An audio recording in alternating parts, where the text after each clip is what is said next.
We'll call to order the City of Douglasville's City Council regular meeting for Monday, which is today, December the 19th.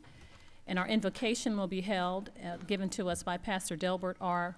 Watkins of Larger Than Life Church Ministries. And after that, we will be led in our Pledge of Allegiance by the Mayor Pro Tem, who is Mr. Larry Yockey. So I ask that you would please stand at this time as we prepare for the invocation and the Pledge of Allegiance.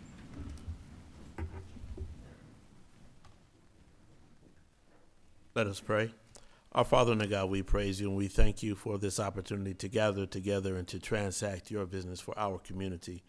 Lord, we pray that you will lead and guide each of our hearts and our minds, that we will reach conclusions that are conducive with your will for our community and what is best for us. We pray that you will bless our mayor, bless our city council, bless all of the citizens of this great county of Douglasville and this great city of Douglasville, and that you will have your way in this place on tonight and in each and every life that is under the sound of my voice. It is in Jesus' name that we pray. Amen.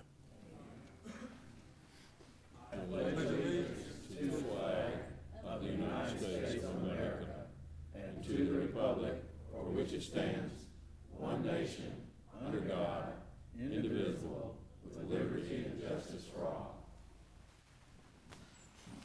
Thank you so much, Mayor Pro Tem and Pastor Watkins. We appreciate you doing the invocation. I will go over just a few announcements and presentations. We will, as far as it relates to procedure, so that we'll be able to run through our meeting tonight in an orderly fashion. We're excited to have everyone here. And we did do this on Thursday, and so we will have the committee chair will handle that committee and give you instructions at that time. We know that a lot of you are here for the public hearing portion of one of the agenda items, and so we would ask that you would at this time silence all of your electronic devices, if you have any, your cell phones and iPads and such, and that you would put those in silent mode or turn them off while we're having a meeting so that will not be disruptive. Courts have overturned decisions by having outbursts and clapping and all of that, so we ask that you will not have any of that to be disruptive to the meeting as well. And if you would like to give comments during the portion that we open it up for public comments and for the public hearing, please give your name and address clearly at the podium, and we'd ask you to come to the podium, give your name and address for the record. There is a form that you should have filled out. It's a green form out on that desk. If you'd fill that form out and hand it to the city clerk, Ms. Vicki Acker, to my right, and state your name and address for the record. And we ask that you would please refrain from any personal attacks on employees, the staff, or elected officials, or anyone that's representing your particular development or item. We had a couple of close calls last week, and we do not want anyone walking the line to be personally attacking anyone. So if that happens, we unfortunately will have to gavel you down and ask you not to do that. So that's all the announcements I believe that we have, and we'll go on with the meeting. So the first item is minutes for approval. The minutes of the legislative work session of December 1st, 2016, and the regular meeting of December 5th, 2016. I open the floor for a motion. I make a motion to approve the minutes as presented. Thank you. I have a motion. Is there a second? Second. Thank you. It's been properly moved and second to approve the minutes for legislative work session December 1st to 2016 and December 5th. Are there any questions or comments or corrections to the minutes? Thank you. Not hearing any. All of those in favor of approving the minutes, please say aye. Aye. Opposed, same sign. Thank you. The ayes have it. The consent agenda. I make a motion to approve the consent agenda as presented. Second.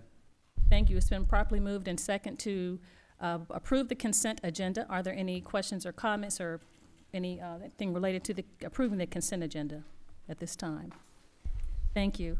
All of those in favor, it's been properly moved in second. All those in favor of approving the consent agenda, please say aye. Aye.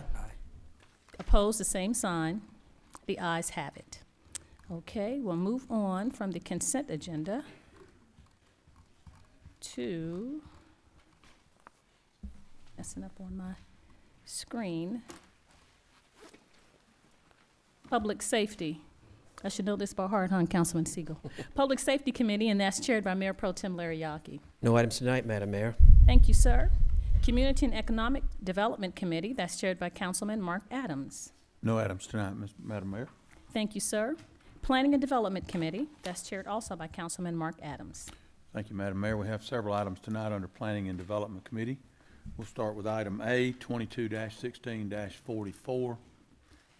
We'll be holding a public hearing and consider a request for a change in zoning from DCD base zones of R2 Single-Family Residential Detached District and R3 Single-Family Detached Residential District to R2 Single-Family Detached Residential District for .99 plus or minus acres for the property located in parcel 076418200006 in land lot 764, District 18, Section 2, Parcel 6. That application is made by Lely May LaCroix. Since this is a public hearing, we will allot on this item 1 hour. We will have comment by anyone wishing to speak in favor of the application, and then anyone wishing to speak in opposition of the application. That total time will be 30 minutes each, with 5 minutes per speaker. If you have new information concerning the item, we would welcome that. If it is information that we have heard on Thursday night, then please do not be repetitive, as we want to be conscious and responsible with everyone's time. Ms. Acker, are we ready? Okay, we will start then with anyone that would like to speak in favor of this application that has not already spoken or that has new information. And is Ms. LaCroix with us? Okay, thank you. Anyone here to speak for this application?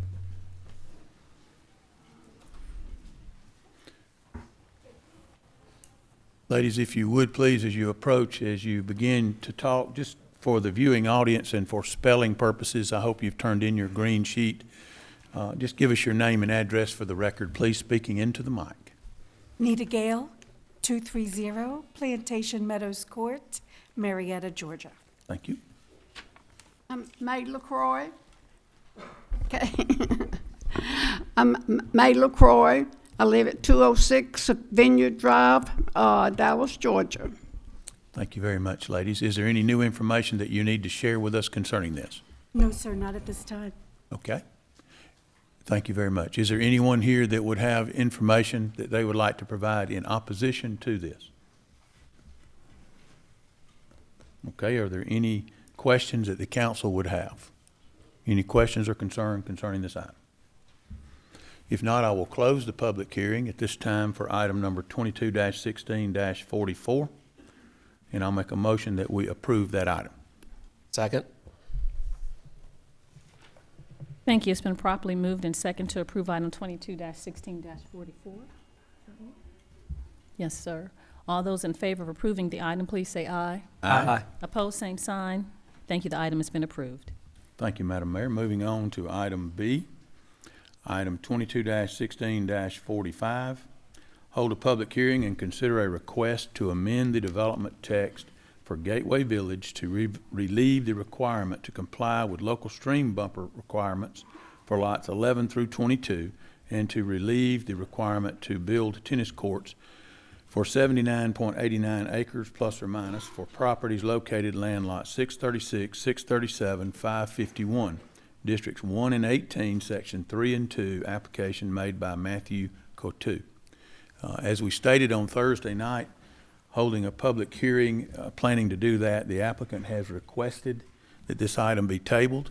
There were some advertising issues that they had with correct information in their request, and so we will take, at this time, we will make a motion that we table item 22-16-45, and we would table that to the meetings of January 12th and January 17th, 2017. Second. Thank you. It's been properly moved and seconded to table item 22-16-45 to the January 12th and 2017 meetings. Are there any questions or comments as it relates to this item? Thank you. All of those in favor of approving this item to be tabled, please say aye. Aye. Opposed, same sign. Thank you. The ayes have it. Thank you, Madam Mayor. Item C, item 22-16-46.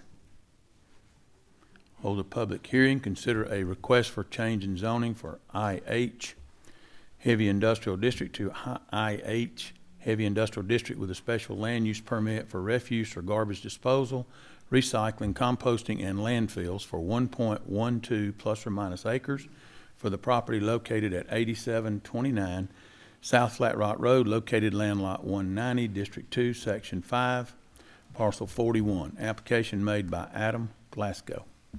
Is there someone here to represent this item? Come forward if you would, sir, and please remember to state your name and address for the record. Have you filled out the green sheet? Yes, sir. Thank you very much. Adam Glasgow, 8729 South Flat Rock Road. Thank you, sir. There was a little bit of confusion at the last meeting. I just wanted to let you know that I spoke with our neighbor, and I think we clarified everything and made sure they had my contact information. Okay. Is there anyone else here? Is that all that you had to say, Adam, about the, okay. Is there anyone else that has additional information speaking in favor of the application? If not, is there anyone here that would speak in opposition to the application? Please come forward. If not, I'll close the public hearing. Are there any questions or comments of council? Hearing none. Item 22-16-46, I'd make a motion to approve with the special stipulation that we are speaking of, we are not speaking of refuse or garbage disposal, composting and landfills, although that is included in that part of our ordinance. This is specifically for recycling. So my motion would be 22-16-46, approval to continue that recycling business. Thank you so much. Second. Thank you. It's been properly moved and second to approve item 22-16-46 with the special stipulations as mentioned by the chairman for this property for reuse, recycling. Are there any additional questions or comments from the council members? Yes, Madam Mayor. Was there also a time limitation on that, or is it just perpetual? Was there a special, We had not shown a time limit on this application. I know this was a renewal, was it not, already? And we were not planning to have a time limit in the future. okay. So there isn't a time limit. Are there any other comments or questions as it relates to this item? Thank you. Not hearing any. All those in favor of approving item 22-16-46, please say aye. Aye. Opposed, the same sign. Thank you. The ayes have it. Thank you, Madam Mayor. Moving on to item D, item 22-16-47. Hold a public hearing and consider a request for change in zoning from R2 Single Family Detached Residential District to R2 Single Family Detached Residential District with a special land use permit for a church or place of worship for .44 plus or minus acres for the property located at 8011 Eastfield Drive, land lot 824, District 18, Section 2, Parcel 36. Application made by Iglesia Cristiana de Douglasville del Movimiento Misionero Mundial Incorporated. Is there anyone here to speak on behalf of that application? Please come forward. Sir, have you completed your green sheet and given it to the city clerk? Okay, my name is Rudy Castillo. I'm the Pardon me, pastor. sir. Have you completed your green sheet and given it to the city clerk as far as speaking? Oh, no.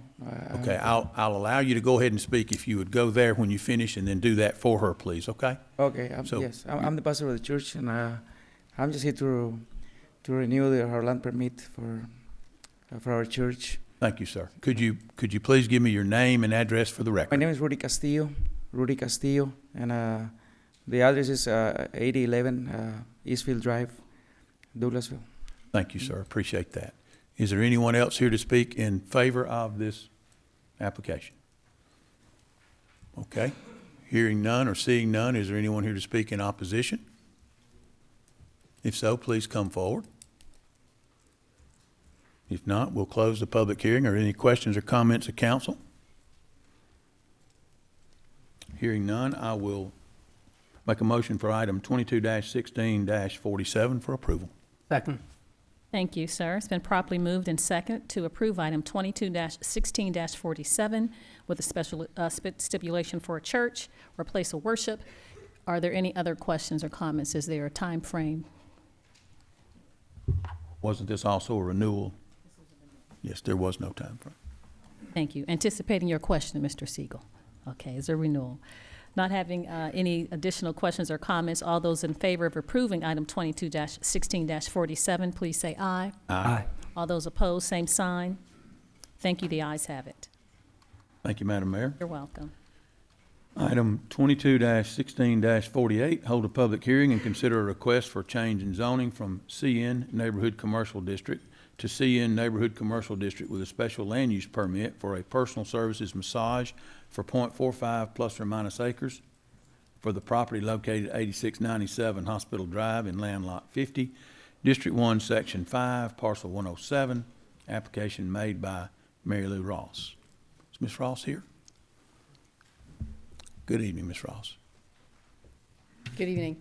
Mary Lou Ross, 4147 North Quail Drive, Douglasville, 30135. Thank you for being here, Ms. Ross. Do you have any additional information you'd like to provide us with concerning your application? No, not really. There was a question by Madam Mayor about the services period. I wanted to clarify that I work with therapeutic, meaning that I work with cancer patients, fibromyalgia, frozen shoulder, and most medical situations. Okay. Thank you. Thank you very much, ma'am. Is there anyone else here that would like to speak on behalf of the application in favor? You didn't have a time frame? Also, that I was asking for an extension from 2 years to 3 years to fill out the extension of my rent. No problem. Anyone else that would speak in favor? If not, anyone here that would speak in opposition to this request? Hearing none, I'll close the public hearing. Are there questions of council? Okay. Item 22-16-48, I make a motion to approve, and we do not have a limitation on this. The applicant has requested it to be extended to the end of her lease to coincide. Since we don't have since now an open-ended special land use permit, I'd see no reason to even have that in the motion. So I make a motion to approve. Second. Thank you. It's been properly moved and second to approve item 22-16-48. Are there any additional questions or comments as relates to this item renewal? Thank you. Not hearing any. All of those in favor of adopting this item, please say aye. Aye. Opposed, same sign. Thank you. The ayes have it. Thank you, Madam Mayor. Welcome. We'll move on. I'm going to read items F and G, which are the items referring to the public hearing concerning the rezoning that we discussed on Thursday night. I would like to just reiterate our plan and our request of our audience concerning this hearing. Because there are two items that are interrelated, our time will be extended to where we will have 2 hours rather than 1. The applicant would be given 1 hour for presentation. Then any speaker that would speak, whether it be in opposition or in favor, would be given 5 minutes each. Please understand, we've already heard the presentation by Mr. Bart Boyd, and we appreciate that. If there is new information, and let me reiterate, please, if there is new information, we welcome you to the podium.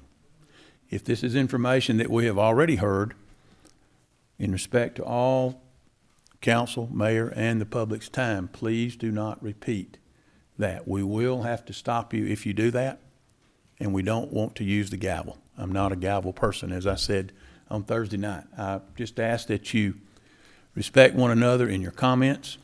Let's keep everything above board. Be professional and realize that we are all residents of this community, and we want to act like that. Okay?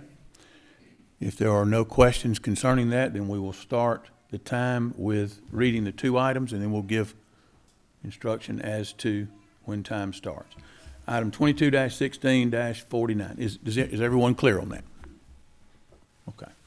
Item 22-16-49. Hold a public hearing and consider a request for a change in zoning from IH Heavy Industrial to IH Heavy Industrial District with a special land use permit for mining and quarrying for 151.96 acres plus or minus, located parcel 01890250021, land lots 189, District 2, Section 5, Parcel 21, application made by Bart L. Boyd.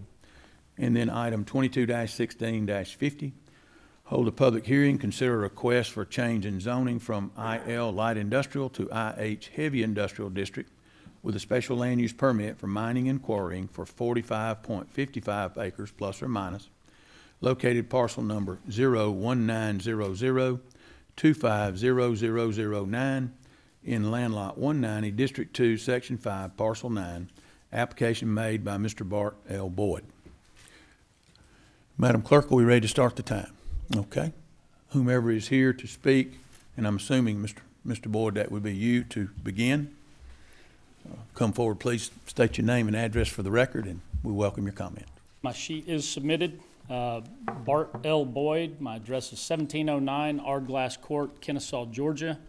I want to tell you I appreciate your time this evening and consideration.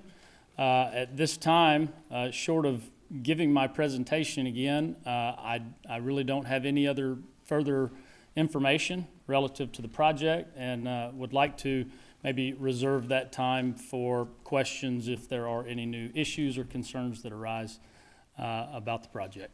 Mr. Boyd, let me thank you for reminding me of that, because my instruction to the council was that, as we did on Thursday night, that we please reserve our questions until all of those that would like to speak have been allowed to speak, and then I would request that you stay so that if there's a specific question that the councilor may or may have for you, that you could come back to the podium for that purpose. Thank you very much, Mr. Boyd. Thank you. Whom else is here tonight that would like to speak with new information concerning this application? Is there anyone here to speak tonight with new information in favor of this application? Okay. With that having been said, is there anyone here then that would come to speak in opposition of this application? If so, with new information, please come forward.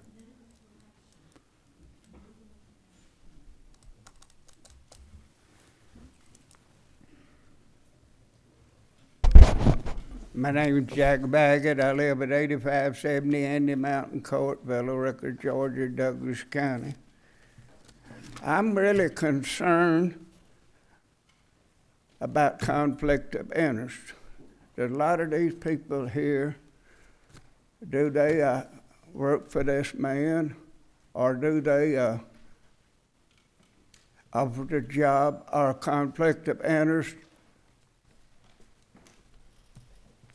Do they have a contract to sell their property if this is passed on? See, that bothers me, and I think that ought to be took under consideration. If somebody's for it, do they have a conflict of interest? And I hope y'all look into that. Thank you. Thank you, Mr. Baggett. Appreciate your comments. Someone else to come and speak in opposition? My name is Nathan Allen Teal. I reside at 2204 South Flat Rock Road. I would like to yield my time to David Ye and the presentation that he has for new information brought to light. Brandon? I don't know, gentlemen, that would be necessary since Mr. Ye has not spoken yet. He's not been given his 5 minutes, so we'll welcome him to come forward with any new information.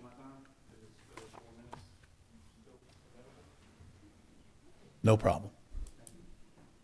Whomever is next, please come forward. My name is David Mcguire. I live at 6830 North Baggett Road. I'd also like to yield my time to Mr. Yeh.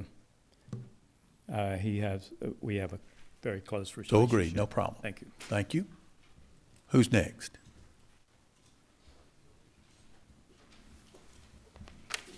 Hi, my name is David Ye, 6830 North Baggett Road. I was here last meeting and trying to express my concerns, and I also did a bit more research with information that Mr. Boyd brought last time. So I think I submitted a presentation of PowerPoint slides to the council earlier today, and if you would just follow me on that, and we could go through that, you know. Staff, do we have that on our computers, or it's a separate sheet? So look for that, please. Yeah, it's a separate packet. Go ahead. So if you would turn to the first page, and we'll start from there. It'll show a satellite photo and also a terrain map of both the vicinity of the Bluegrass Quarry and the proposed new quarry.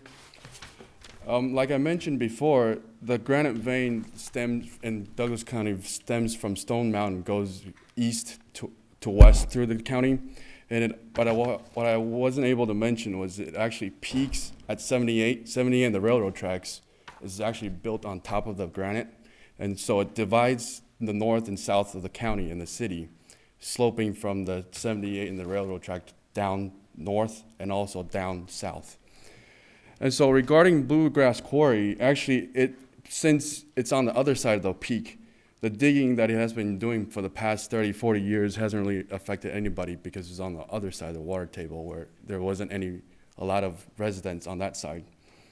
And also, if you could see on the map on the right-hand side, the terrain map, you'll see there's actually a creek that separates the current residential area from the quarry.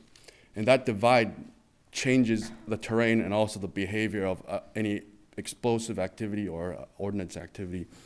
And it also won't affect the water table because of the terrain. It goes down. That means it's not on the residents won't be on a downhill from that quarry. However, on the new quarry, it's a different story because there's actually, if you could take a look at the terrain map on the right, you'll see that it's on a higher elevation. There's actually a bulge in their property, in their proposed quarry. And on that bulge, there's not only 2 streams that start right there, and the proposed digging depth of more than probably 300, 400 feet will definitely go into the local water table. And that's already lower than what we're having, lower than our current well depth. And as you can see from that terrain map, it's also at a higher elevation of any place else at that surrounding it. And so there's no divide like the south side of the tracks. And now I turn to page 2 of it shows the map and also of Kennesaw Quarry that Mr. Boyd mentions.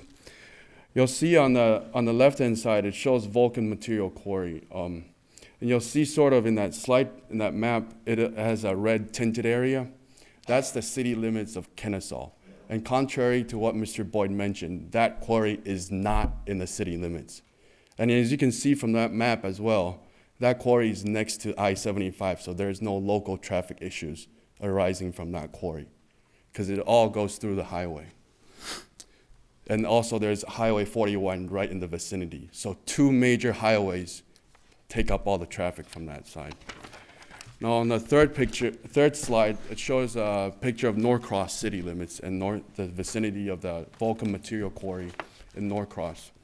On the left-hand side, you'll see the map, the Norcross city limits map, and you'll see that the Vulcan Quarry is actually outside the city limits as well, contrary to what Mr. Boyd said last time, has been mentioning.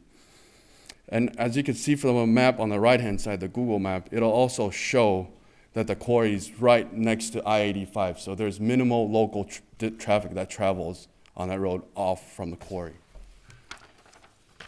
Now the fourth one with the slide with the Lithonia Quarry actually concerns me more because it's more similar to our situation.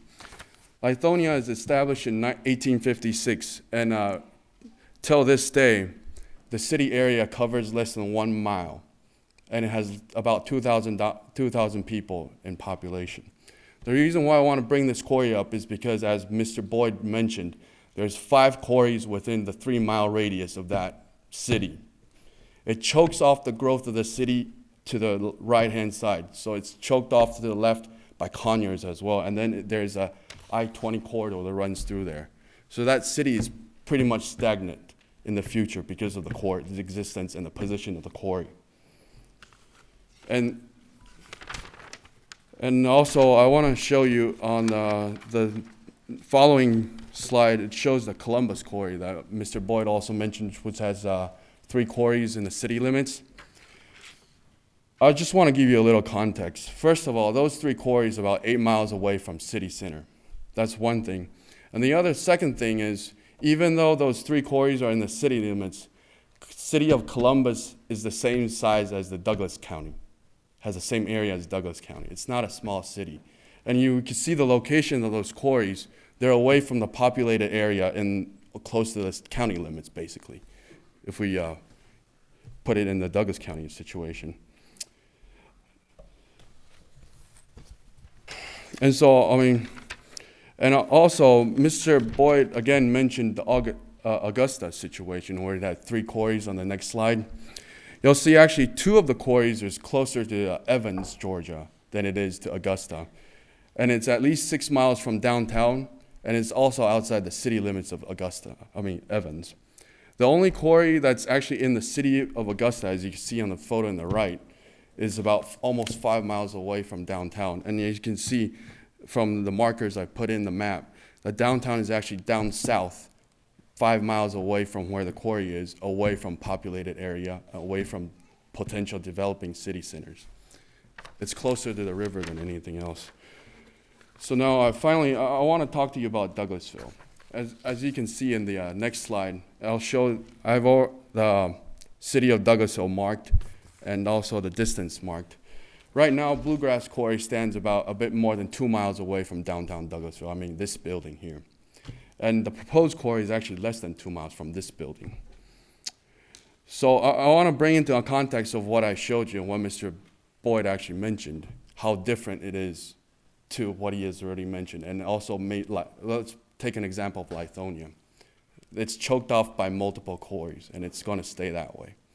And also, I forgot to bring up Lithia Springs, but Lithia Springs isn't even a city, and it's next to I-20, so, you know, I chose not to do that. So now, I also mentioned that Bellwood Quarry cost the city of Atlanta $300 million to actually improve so that it'll become a reservoir and a park. But it actually cost the city of Atlanta $40 million just to acquire it. And this is a decision that the city is going to have to make in the future. Because once you give out this permit, it's hard to pull the permit. And you're going to have to pay out at a certain time to buy the operation from Mr. Boyd or Bluegrass. And you already have Bluegrass there. That means you're going to have to buy out both of them once you realize that the quarries are no longer available, are no longer suitable for downtown. And I also looked up something else in the from the state of Georgia regulation, is that Mr. Boyd said there was a reclamation bond required by the state, but it only actually requires the requires the permittee $2,500 per acre of reclamation bond, which with the 200-acre proposal that Mr. Boyd is trying to apply for, that means about $500,000 total of a bond. And when you compare it to how much money past cities and things that they have to do you really think that $500,000 in bond is really going to be enough to reclaim that land once they're done with the operation? And also, Mr. Boyd repeatedly mentioned zero-sum situation. I mean, I haven't done business quite as long as he has, but I haven't heard of a situation where you try to establish a business right across the street just to undercut his competition, you know, and call it a different business model. He keeps on mentioning 2 McDonald's across from each other won't increase demand. But what he fails to mention is the promotion and the competition between the two will attract demand away from other facilities nearby, such as the Lithia Springs facility, or even the one in Kennesaw, or maybe the one in Norcross. Because as he is correct, these things are freight sensitive. Means it's not as long as you have the lower price, total cost, people will come to you. So that's what you have to think about. There is no such thing as a zero-sum game in business. And I want to give you an example of that as well. Arby's introduced a venison burger about 2 months ago. There was only one Arby's in Atlanta that offered it, but people were willing to drive 2 hours just to try it out. Do you think that's not going to happen in this situation? If there was competition and different price differences and cost differences for all the contractors and project managers, when it adds up $1 million for the projects? Now, the next page, I'd like to talk to you about the standards for special use permit approval that I pulled off from the city ordinances. I'll just go through each one of them one at a time. The first one talks about, is the special use consistent with the current zoning? Well, of the 3 applications by Mr. Boyd, one of them is to change the 46 acres from a light industrial to a heavy industrial. I don't think that is allowed right currently by the zoning. So that's one threshold and hurdle that he has to go through first. And now, the second one is the street access adequate to serve as special use? And I like to say no to that, as it's evident by all the residents surrounding and all the businesses already affected by the traffic, commuting traffic that goes through West Strickland every day. And they also have to cross, and keep in mind that all these truck traffic will have to cross the unsignaled the railroad cross, closest to Highway 5. And I'll see the increased truck traffic across the railroad also means more time for emergency vehicle to get through the north part of the railroad tracks because of that. And that's something you also have to keep in mind as this part of the inquisition. D, I don't think there's going to be as much impact as the other ones. But E, the adverse effects such as noise, light, glare, or odor. Let me remind you that the regulations that they keep talking about is actually not regulations meant to protect our quality of life. It's meant as a safety standard for operating of the mine only. It's just like our car emission standards where it's meant to control pollution, but it doesn't mean it won't stink and you won't die from it if you take in too much of it. It's still going to be there. So that's one thing you have to keep in mind. And as to one of the council members mentioned the complaints, that's why there's not enough complaints, because those regulations aren't meant to be a regulation of our quality of life. Now, he also mentioned the use of high-tech equipment to reduce noise and dust outdoors, that atomizer thing. Let me tell you, I use that in my factory, and it is only useful indoors. Those things, once they go outdoor, the effects are limited. Their effectiveness are limited due to wind and other outdoor situation and weather situation. And so all that, I just want to, last page is the jobs section. I want to talk a little bit about the jobs. Mr. Boyd repeatedly mentioned the 35 jobs he's going to create. But let me tell you this. Google Data Center in Lithia Springs created 350 jobs in the first phase with $300 million in investment. And they're actually building a second phase now, which will add an additional 35 jobs. And those jobs came without blasting or digging or destroying our environment and our neighbors, becoming enemies of our neighbors. And I want to address those residents who have concerns about trying to keep our college grads at home. Let me tell you this. You can ask any college grad if they want to work at a stone quarry so they can stay at home. Their answer is probably going to be no. That's not the type of job we need. What we need is high-skilled jobs such as what Google offers or a lot of our companies offers that will keep our college grads at home. And Mr. so, are we out of time, Ms. Acker? 5. Go ahead. Make your final point there. We're finished. Okay. So I mean, I heard the radio on the radio today. I think it was the president of the Mercedes-Benz USA speaking. They recently moved their headquarters to Sandy Springs, and he thinks that there will be more companies that wants to move to Atlanta. So, thank you, Mr. Ye. You finished your time. Give me 5 seconds. You finished your time, please. Thank you very much, sir. Appreciate that.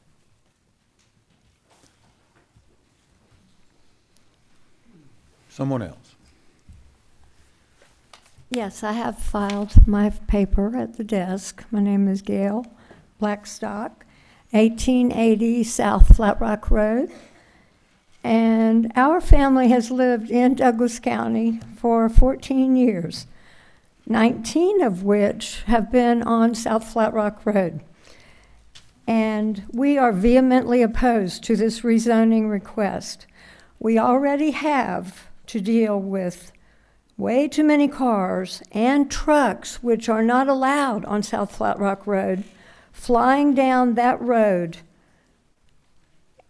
And we also already have to deal with blasting from another quarry down the street on Bankhead Highway that shakes our house on a regular basis, that sounds like a bomb going off, and shakes like an earthquake. We feel that the quality of life for me and my neighbors will be severely and negatively impacted and diminished if this quarry is allowed in our neighborhood. Thank you. Thank you, ma'am. Who else?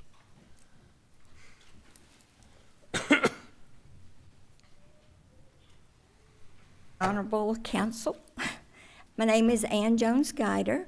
I am here both as a citizen and the District Commissioner for District 4. Pardon? Give me your name and address. Give me your address, 3380 East Baggett Road, Thank Winston, you. Georgia. Thank you. I live across the interstate, and I can assure you when the blasting is done, my house rattles. And I'm at least 2 miles away from the existing quarry. But first of all, I want to just address, and I'm not sure that y'all have this letter. More than likely you do. Where Douglas County Planning and Zoning Director wrote to ARC about this. There are concerns about it. And just briefly, ARC's primarily comments were that we should collaborate with the existing area, the rural area around it. I know a lot of these neighbors that are just right across the street from the proposed quarry. They have been here 100 years. They have shaped this community. They are Douglas County community. And many of them have the names that appear on our streets and plaques in the courthouse. So they have really contributed to this county. So I don't think that we should just discard their comments about their homes, that they have been here for many, many years. And you just always, as a commissioner, think, how would it affect me if I was them? Would you want your house across the street from a quarry? I was tax commissioner for 28 years, worked there 36 years. I can assure you their property values will decrease. And one of the second things that the letter from the county brought out is that South Flat Rock Road has been designated by resolution of the Douglas County Board of Commissioners as a no-truck zone, which may prohibit a lot of the traffic going in and out of the proposed new quarry.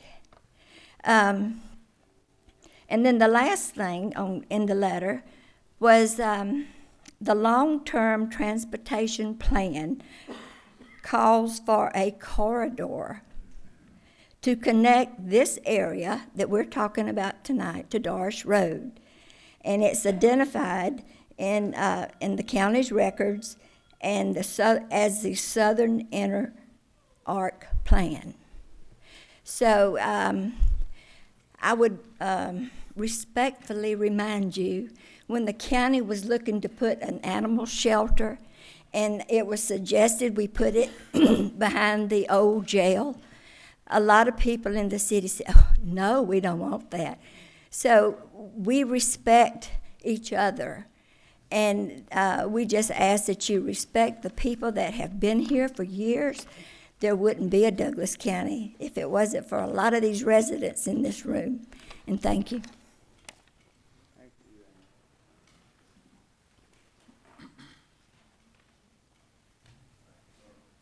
Thank you very much for your comments thus far. Please remember, as I remind you, if you have already heard the information, please do not repeat the same information again. Go ahead, sir. How are you? Good. Curtis Shipley. I live at 1122 Doris Road in Douglasville. And thank y'all again, council members, for this opportunity. I'd like to specifically address 3 questions that were asked and answered at the tail end of the last meeting. And the problem I have is that the answers, while they sounded good and from a technical standpoint they would work, they're simply not economically feasible and would never be done. Let me explain to you. Mr. Siegel, I believe you specifically asked about noise abatement in the process area.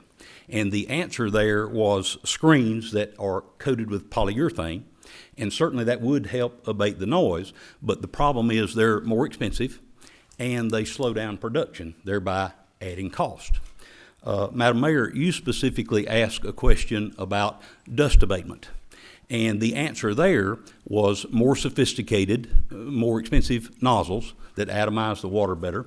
Again, I don't think that'll work outside because of evaporation, but more water on the conveyors, I think, perhaps more water on the roads. He was honestly talking faster than I could write, so I'm not trying to put words in his mouth. But bottom line, I will spend more money on water and devices to help control the dust. And of course, we know that's the only way you can control the dust. And then, Madam Mayor, you again asked a specific question about the shock waves that are interfering with an already existing business and his laser machine.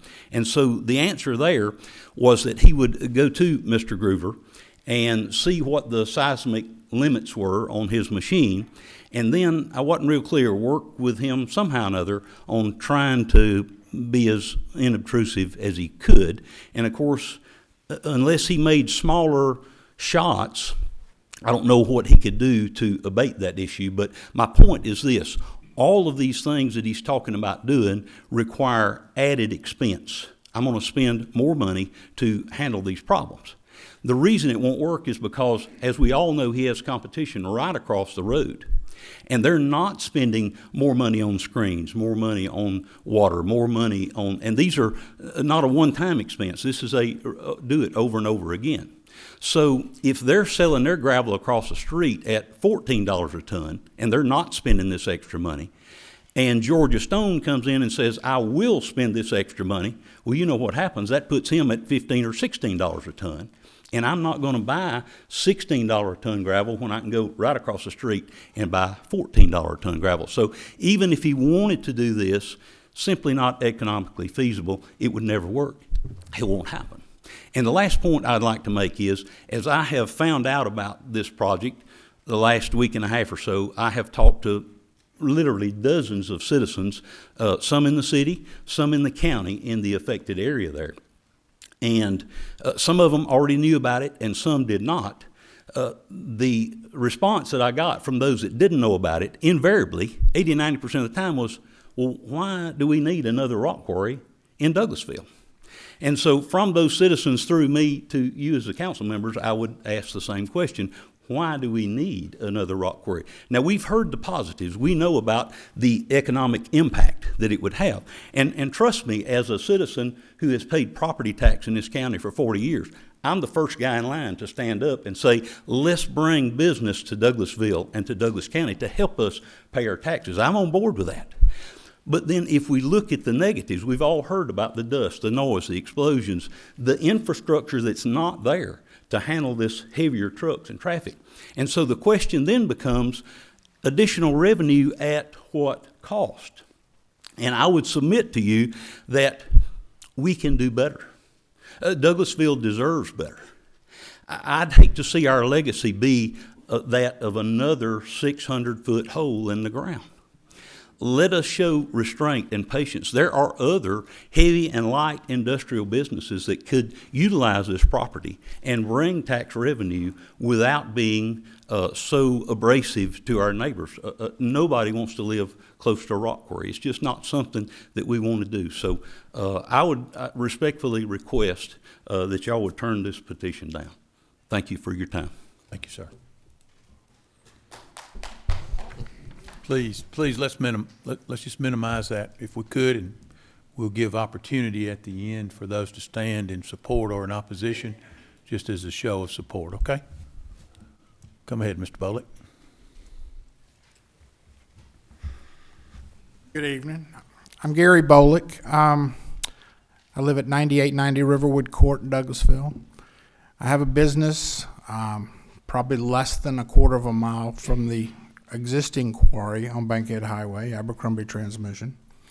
For 18 years, we've had to live with big clouds of dust every time they blast over there, and we have cracks in our floors, and we have doors that are ajar, And we've kind of we know the quarry's not going anywhere, but then now this new quarry is going to be right at our back door. We literally back right up to the railroad tracks. And I'm just not looking forward to getting it from both ends, you know. It's going to be almost unbearable. And I got 9 employees that depend on us, you know, being able to work every day. So I want to just go on record saying I'm vehemently opposed to another quarry, especially in my backyard. Thank you. Thank you, sir.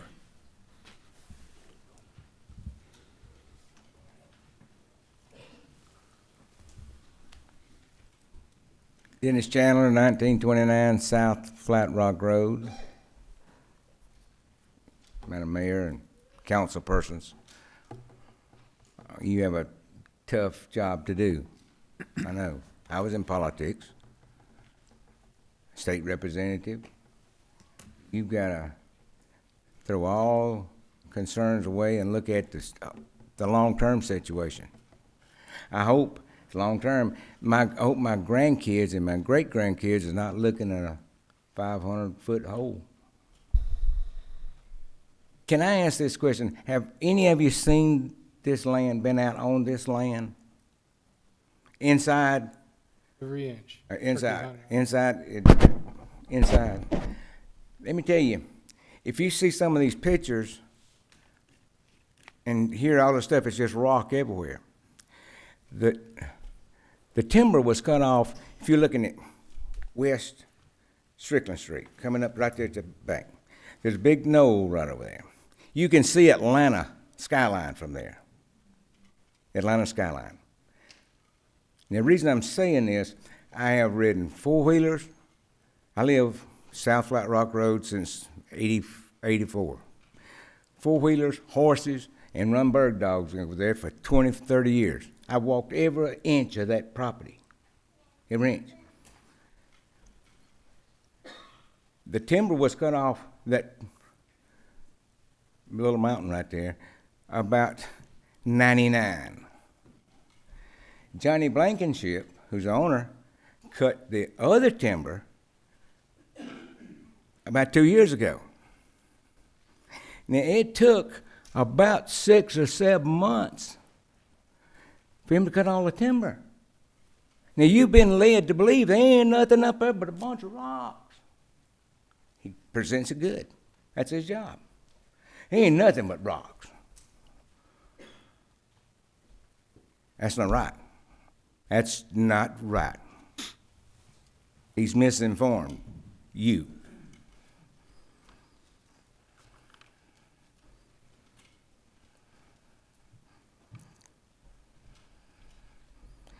Just like I said, you can see Atlanta from there. And I beg of you to either table this thing or vote against it. Like I said, our grandkids are going to be talking about looking at a big old hole.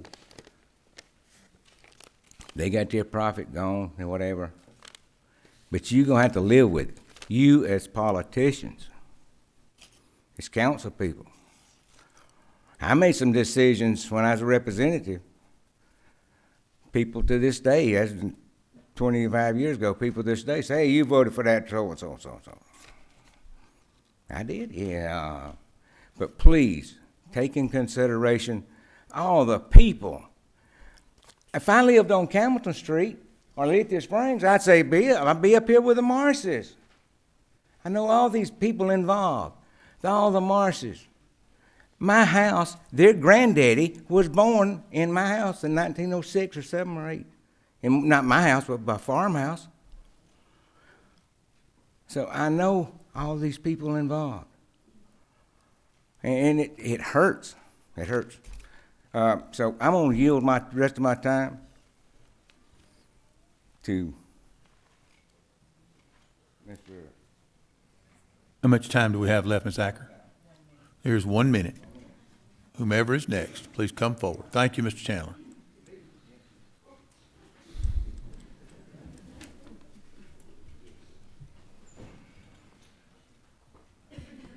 Hello, my name is Wayne Groover, 6904 North Baggett Road. I just want it to be, I don't know if this is recorded up here or not, but I would like it to be on record that I've been up here twice about my business and the very sensitive equipment. And nobody from the quarry nor the city has bothered to even come out and investigate. So I would just like that to be on public record. And other than that, I'm going to get off my business. I would just like to know that if done a little studying, it looks like Mr. Boyd has been with Vulcan, and then he's left and he started up a company in Tennessee, and then after a few years he left and went back to Vulcan. And with this project here going on, and I've had an employee been approached about signing a petition from a member, family member of a Vulcan employee, and I'm just wondering if this is another startup company for Mr. Boyd. Is this a long-term project that we're going to partner up with? We're going to make some deals together? Or is this sold? Is this a real estate deal? Okay. Pardon me, just a minute, Mr. Groover, I'm sorry. Yielded 1 minute has been completed. And I'm assuming Mr. Groover then he should receive his 5 minutes then. Five minutes, but I don't need 5 minutes. Yes, sir. Mr. Groover, walk the line real close so it won't be personal against Mr. Chairman. It's not personal, that's all. No. Mr. Chairman, point of order. This information we are to receive tonight should be new information. Most of the folks who have stepped up to talk have spoken before and are stating the same information over again. If we're going to continue this manner for the against, we need to add time for the fors and allow them just to address anything that they want to, because that appears to be what's happening with the against. Mr. Miller, I would reply that we've not limited those that are in favor of this application. They've not used all of their time. Mr. Boyd yielded his until the end in case there were questions. I don't anticipate, nor do I plan to prevent anyone from speaking. And there have been borderline situations where we've had instances where maybe 1 or 2 sentences have been repeats. But there's also some new information mixed in there, and some of the people were not here on Thursday night. I want to err on hearing everyone's comments if they have a concern, and I'll do my best to minimize that. I did not mean for that to occur, and I apologize for that. However, at this time, Mr. Groover is supposed to have 5 minutes of his own time, so we need to reset that clock. Now, was there something, Ms. Mayor, you would like to Yes, I was just asking Mr. please? Groover just to please not have it to be a personal attack or against Mr. Boyd and his business practices and all of that. We may have to partner together. Yes, sir.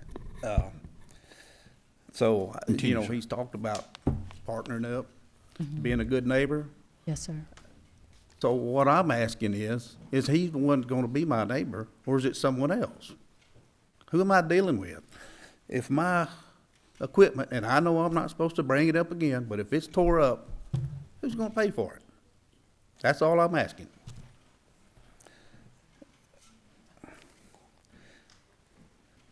And other than that,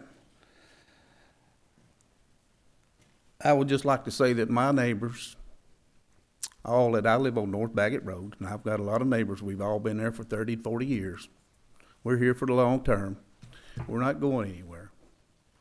So I would like you to take that into effect or consideration. And if Mr. Boyd is going to get, I would like for him to be here long term also. Thank you very much. Thank you, sir.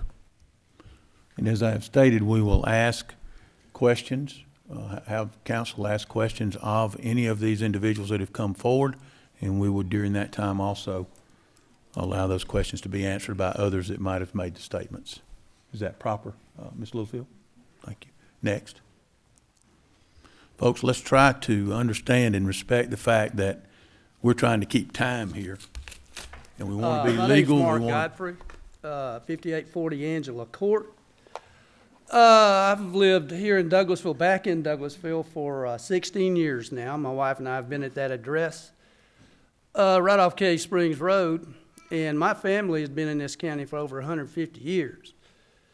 Now, I got nothing against growth, but I think it ought to be tempered with some kind of common sense. My deal is, and I'm not going to spend much time up here because got other people more knowledgeable than me, but I did a little research and I called around some of the quarries to find out how much output these quarries have, and they said about 1 million tons a year. Well, it don't take much arithmetic to figure out that's 40,000 tandem loads. That's one way out. That means 80,000 truck trips. Now, my idea, what I want to know is, seeing as how the Chicago Avenue, Cedar Mountain, Baggett, both north and south, Cave Springs, none of these roads are supposed to be used for truck traffic, but they are. It's the only way to get to the landfill. They're always used. The kids on Cave Springs Road that I live right off of have to dodge dump trucks and garbage trucks all the time. They have no sidewalks to walk on. So what I'm asking is, who's going to pay for this? He said something about an extra $200,000 a year, some kind of tax or something. That won't pave half a mile of road. These roads will have to be paved every year, maybe twice a year. Who's going to pay for them to be paved? What about the traffic? What about the kids that walk up and down the roads? Yeah, that's my concern, because I am from this county. I care about the people in it, especially those too young to know what the heck we're up here talking about. Anyway, that's all I got.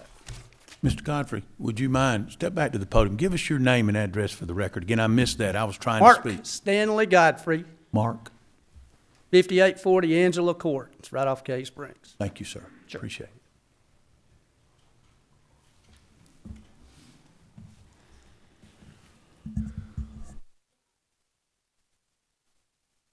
My name is Beth Johnson, 8940 Rose Avenue, Douglasville, Georgia. And I would just like to thank Madam Mayor, Mayor Pro Tem, Mr. Chairman, and the members of council for letting us speak on Monday night. I know it's a lot of time for you, and I certainly appreciate it. You've heard many opinions on this rezoning proposal, both for and against. But in the end, it all comes down to the application of the law. The official code of the state of Georgia, Chapter 66, Zoning Procedures, Section 3667-3, and the Code of the City of Douglasville, Appendix A, Section 5.06, set forth the legal standards that must be applied in analyzing a rezoning and a special land use permit. The application of these standards to this rezoning request clearly show that it does not meet the legal standards for approval. Specifically, the proposed use for mining and quarrying is not suitable in view of the zoning and development of the adjacent and nearby property, which is predominantly residential. The proposed use will adversely affect the existing uses and the usability of the adjacent and nearby property, and will cause an excessive or burdensome use of our existing streets. The proposed use and manner of operation of a quarry and mining will adversely affect living conditions and the quality of life and property values in the area, and will be a deterrent to the improvement and development of adjacent property. The proposed use is inconsistent with the stated purpose of the zoning district, as mining and quarrying are not allowed as a matter of right in a heavy industrial district and are strictly prohibited in a light industrial district. The proposed rezoning and special use is not compatible with the policy and intent of the comprehensive land use plan, which guides our growth for the future. And one of the most important things in the comprehensive land use plan was to protect our existing neighborhoods from the encroachment of incompatible development, because it enhances our quality of life and it preserves our small town feel and our sense of community. Those were goals that were important to us in our future land use plan and our comprehensive plan. The rezoning is contrary to the established land use patterns in this area. We've already discussed that the accessibility to the site is inadequate. The zoning change is out of scale with the needs of the city and the neighborhood. and the zoning change will constitute a grant of special privilege to an individual as contrasted to the general welfare of the public. There are no existing or changing conditions affecting the use and development of the property which give supporting grounds for approval, and there are no substantial reasons that the property cannot be used as currently zoned. The proposed use will create a substantial environmental and pollution impact to air quality, water quality, and our quality of life as a community. The blasting and grinding of rock will negatively impact the adjacent neighborhoods and businesses. If Mr. Groover leaves, his 20 jobs will leave. I believe the rock quarry said he's bringing in 30, and other people may leave. That's a negative impact. And the use will be incompatible with the ongoing effort to improve water quality and to protect Gothard's Creek watershed. In conclusion, this proposed development is not in the best interest of our community. The negative impacts far outweigh any proposed economic benefit stated by the applicant. The rezoning request does not meet the legal standards for rezoning or special use approval. There is overwhelming legal evidence to deny this rezoning and special land use permit. I'm asking you to please uphold and enforce our laws and ordinances which are in place to protect us all and to deny this request. Thank you. Thank you, Ms. Johnson. Do we have others that would like to speak? Is there anyone else that would like to speak in opposition to this application? Please come forward. Hello, Marcia Chandler, 1929 South Flat Rock Road. And I have kind of a few different little things I would like to talk about. I don't know if y'all got my file that I left by City Hall today, but in it are some pictures that were taken in the Cedar Mountain area by Mr. Alan Kressler, a professional photographer. And he has photographed areas all over the United States. He's been published in Discovery News, the Huffington Post, and National Geographic magazine. And yet he finds the Cedar Mountain area beautiful enough to take pictures of, and as beautiful as any canyon or waterfall or anything that he's seen. And these are only a few of the pictures, and they didn't turn out as well as they look on his website. And his website is alankressler.com, and you can scroll down to Cedar Mountain, Douglas County, Georgia, and see all these beautiful pictures if you want to see them. And there's plenty of plant life growing. Plants even grow on rocks. I don't know if y'all knew that, but they actually do. And I'm an artist, so I'm just into the beauty of the area. And also, I like wildlife, and there are two endangered species that one's a plant and one's actually a mammal, it's a bat, but that are in the area, and that this would, the rock quarry would be destroying their habitat and them. And then also there are 16 migratory birds that use this area for when they migrate here in the winter. And one of those is the bald eagle, and they're protected under the Migratory Bird Treaty Act and the Bald and Golden Eagle Protection Act. And any activity that results in the take to harass, harm, pursue, hunt, shoot, wound, kill, trap, capture, or collect, or to attempt to engage in any such conduct of migratory birds or eagles is prohibited unless authorized by the U.S. Fish and Wildlife Services. There are no provisions for allowing the take of migratory birds that are unintentionally killed or injured. And the other thing I wanted to talk about was the negative influence, and because we've talked about the air, the noise, and I wanted to talk about the damage to biodiversity. One of the biggest negative impacts of quarrying on the environment is the damage to biodiversity. I hope I'm saying that right. Biodiversity essentially refers to the range of living species, including fish, insects, invertebrates, reptiles, birds, mammals, plants, fungi, and even microorganisms. This conservation is important as all species are interlinked. Even this is not immediately visible or even known, and our survival depends on this fine balance that exists within nature. Quarrying carries the potential of destroying habitats and the species they support. Even if the habitats are not directly removed by excavation, they can be indirectly affected and damaged by environmental impacts, such as changes to the groundwater or surface water that causes some habitats to dry out and others to become flooded. Even noise pollution can have a significant impact on some species and affect their successful reproduction. Nevertheless, with careful planning and management, the biodiversity can be eliminated. And that I just beg you to think about what you're doing. I would love to see a park. It would be a beautiful park. I grew up in Northeast Alabama, and we have lots and lots and lots of rocks, and it's beautiful. And I would like to see something like that maybe happen to this land instead of just, you know, it takes like, what, 300 or 400, 500 million years for the rock to form, and I hate to see it all blown away and blown to bits. I urge you to turn this down. Thank you. Thank you, Ms. Chandler. Who is next? Ms. Acker, how much time do we have? 16 minutes remaining. Who is next?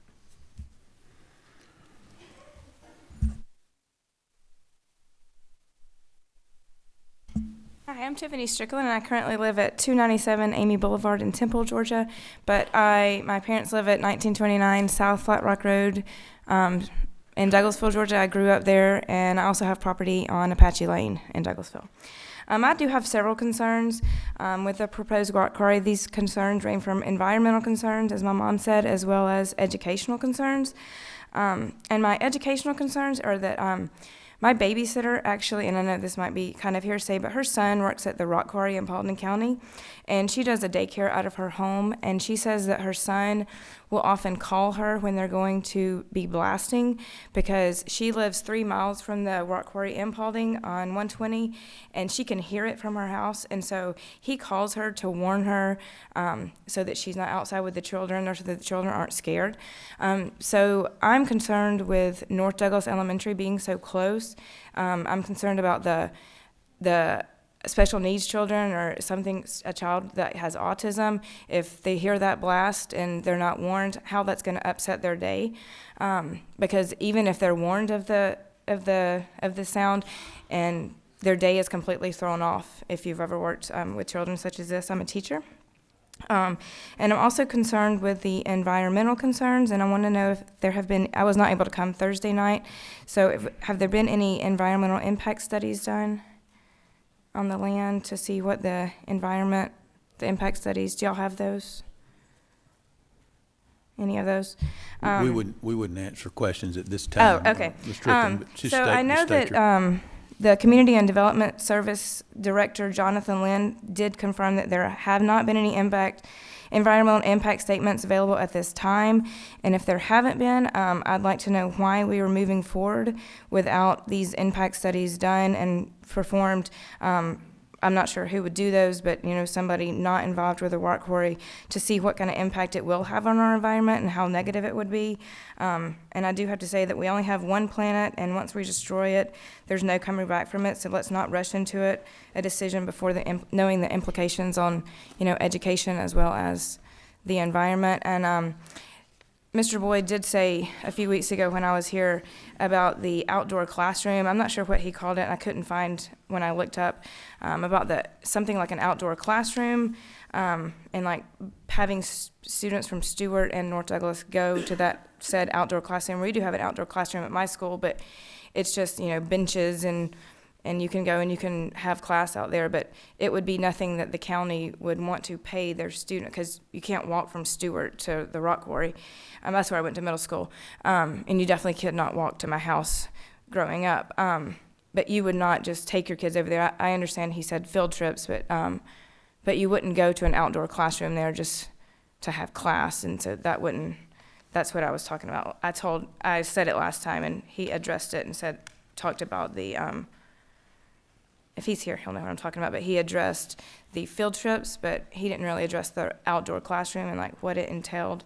But I would not see that the county would pay for busing students just to go to an outdoor classroom. So I really do hope that you take everything we've said into consideration and that you do turn down the rock quarry. Thank you. Thank you, ma'am. Who is next?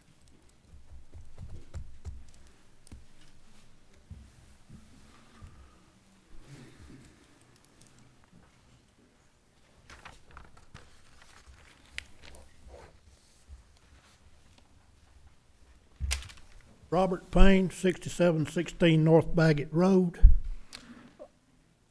At the last part of Thursday night's meeting, when y'all were asking questions to Mr. Boyd, he mentioned that Southern Railway was wanting to straighten out the curves west of the proposed site, and the quarry was thinking about putting a spur track in. Has that been a study been done on that, or is that his word, or railroad contacted him, or has he contacted the railroad? It's one of the questions I'd like to have answered tonight. Also, the crossing on Strickland Street in front of Trout's floor covering. I noticed back in the summer, the state had put up a new sign, 33 feet from the white line at the edge of the highway to your track. I talked to a few friends of mine that drive dump trucks, and they say the long bed trucks are 36 feet long. The size of the trucks, is that going to be addressed, what they're going to be hauling out with? And on one of his pictures up here, it showed a beautiful model standing up, looking down over the rock quarry, telling how nice it was. I've lived on North Baggett Road for 50 plus years. Never seen a beautiful model standing on the side of 78 looking down in the quarry we have out there. Thank you. I hope this is turned down tonight. Thank you very much, sir. Thank you, Mr. Payne. Anyone else? Anyone else?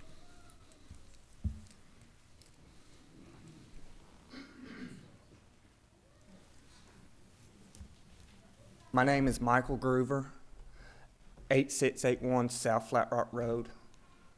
We own a business there. That's been addressed. I do have one concern. On the back of a Vulcan ticket, when you come out of the scale house, there's a warning label. It says may cause cancer if inhaled. It goes in detail about wearing gloves, eye protection, different things about handling the material. I know dust is supposedly minimal, blasting's minimal. This is very personal to me. My grandfather started the business that we work at. My dad took it over. Hopefully me and my brother have something to take over.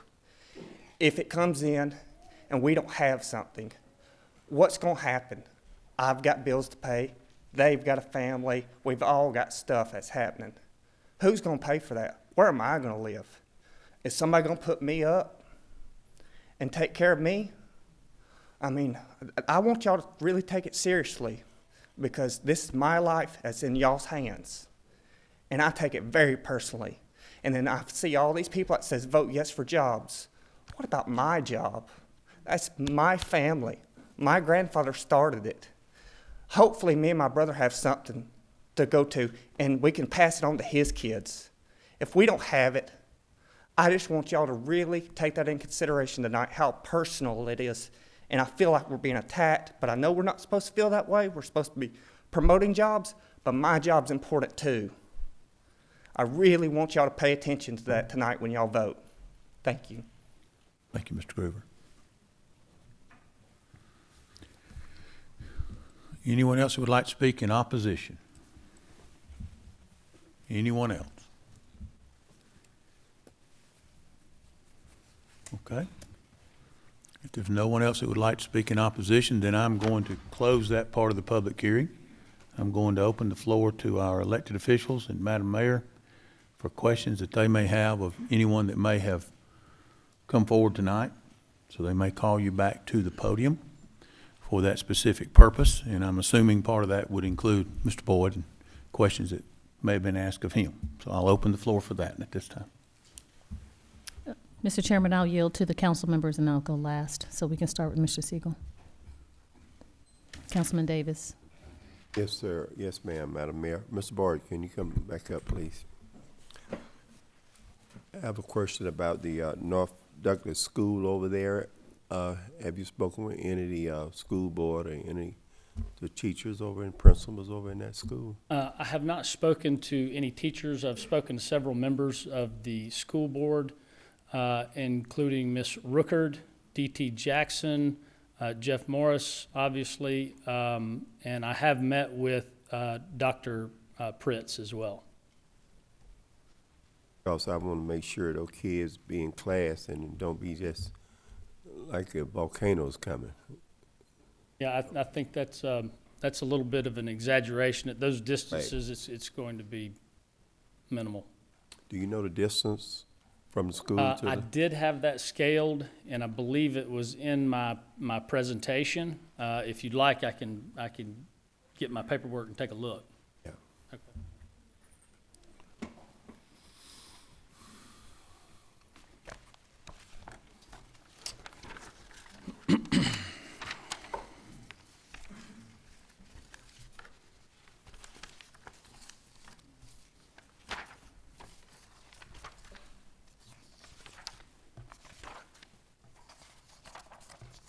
In the essence of time, while Mr. Boyd is looking for that, if anyone has that information in their packet or has looked over that information, because Mr. Davis was not here on Thursday night, if we can assist him with that, please do. Mr. Chairman, one thing I'd like to point out, I don't know the distance, but I know that Bright Star Elementary looks like it's very, very close to the present rock quarry. I don't know, haven't heard from anybody over there as to any issues, but I just would like to point out that it's a lot closer to Bluegrass than North Douglas would be to the proposed site. Thank you, appreciate that. I apologize, Councilman Davis. I do not have that information in this packet, the distance, but it's several thousand feet. I think Councilman Watts answered my question. And I have, in my absence, I have one more question. I had a caller to talk about wells that they had. So would that affect the well water, either water or streams? I truly don't believe that it will. In my 21 years of working in this industry, the last several over many sites, I have never once encountered in an igneous formation like this, a granite formation, never encountered, even with the ones that are 500 and 600 and 700 feet deep, an issue where a well went dry. I have, Madam Mayor, thank you. Thank you so much. Dr. Burdanley, Councilwoman, you have anything? Mayor Pro Tem? Yes, the gentleman that has the plant, who was that? That has the...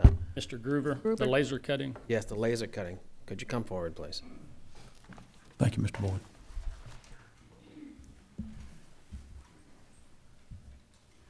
Sir. Yes, you had made a comment that who's going to pay for your laser, I guess if something happens?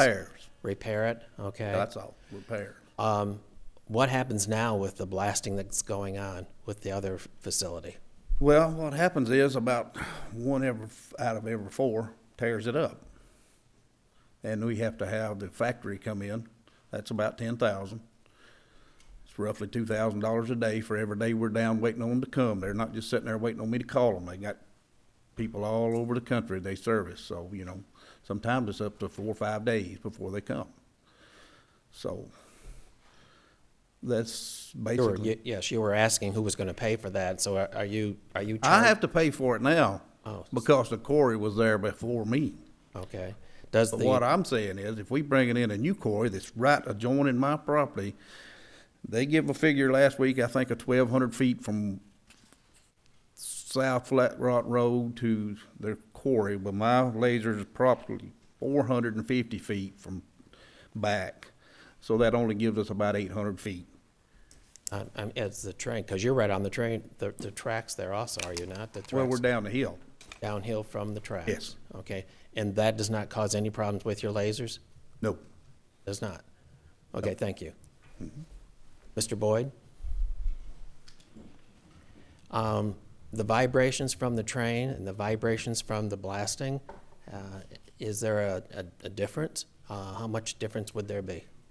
That is not something that we have yet measured, but I'm certain the noise that is created by that train as it comes through town is far greater than any noise that we will create.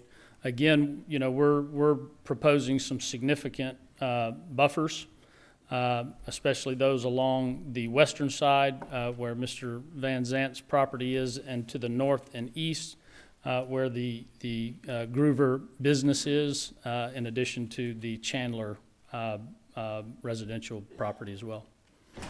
Thank you. That's all I have. Madam Mayor? I'll yield until the end. You Mr. yield Chairman. until the end? Yes, Okay. sir. Mr. Miller, Coach?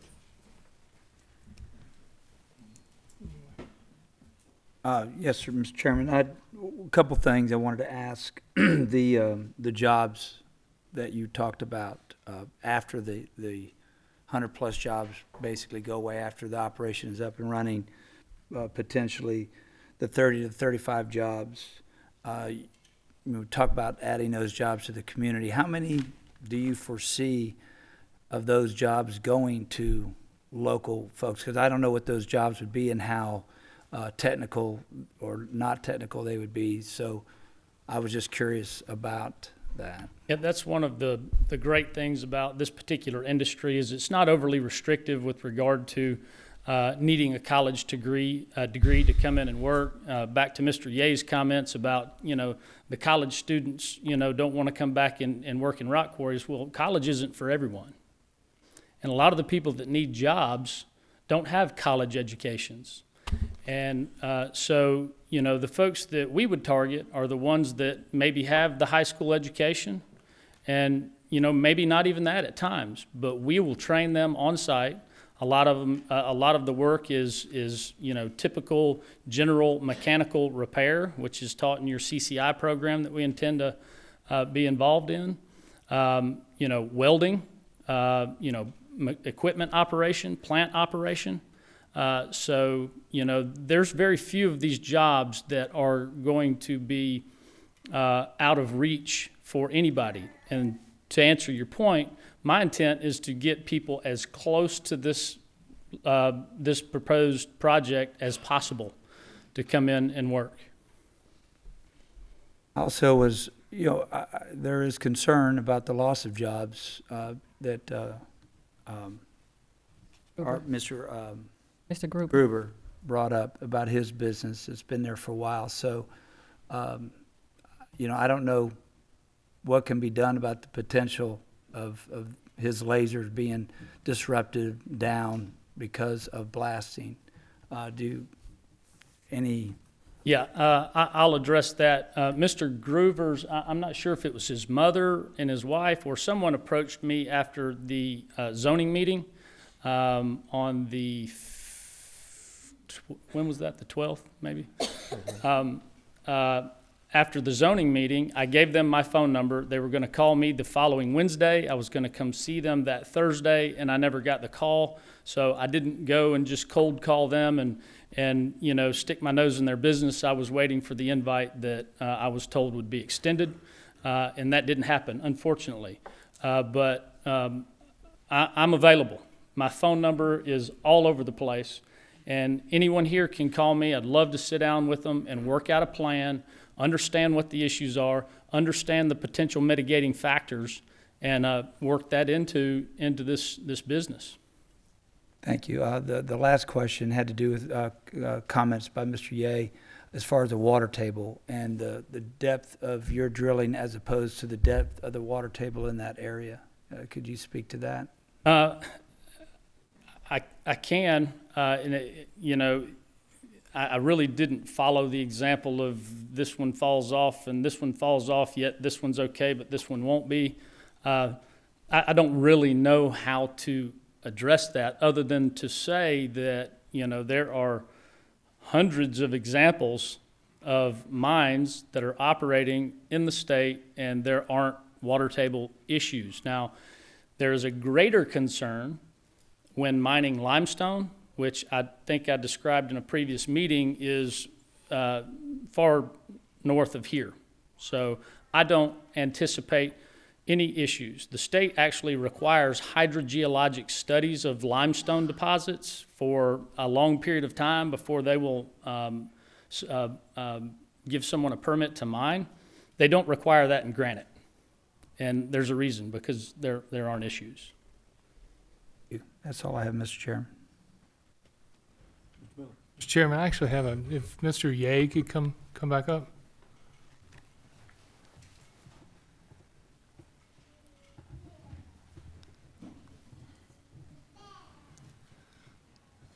Thank you, Mr. Ye. I appreciate the packet that you put together for it. I see you have a Georgia Tech shirt on. Yeah. What we've, and let me preface this, the questions with a comment. I just haven't seen, there's been a lot of preparation on this, but from opponents, I haven't seen an expert or, I've seen a lot of questions, but I've seen a lot of what I believe is speculation. So I appreciate the packet. You put a lot of information and a lot of time into it. But my question is, what is your background? I have a background in aerospace and electrical engineering. And also, my family has been in textile business for about 70 years.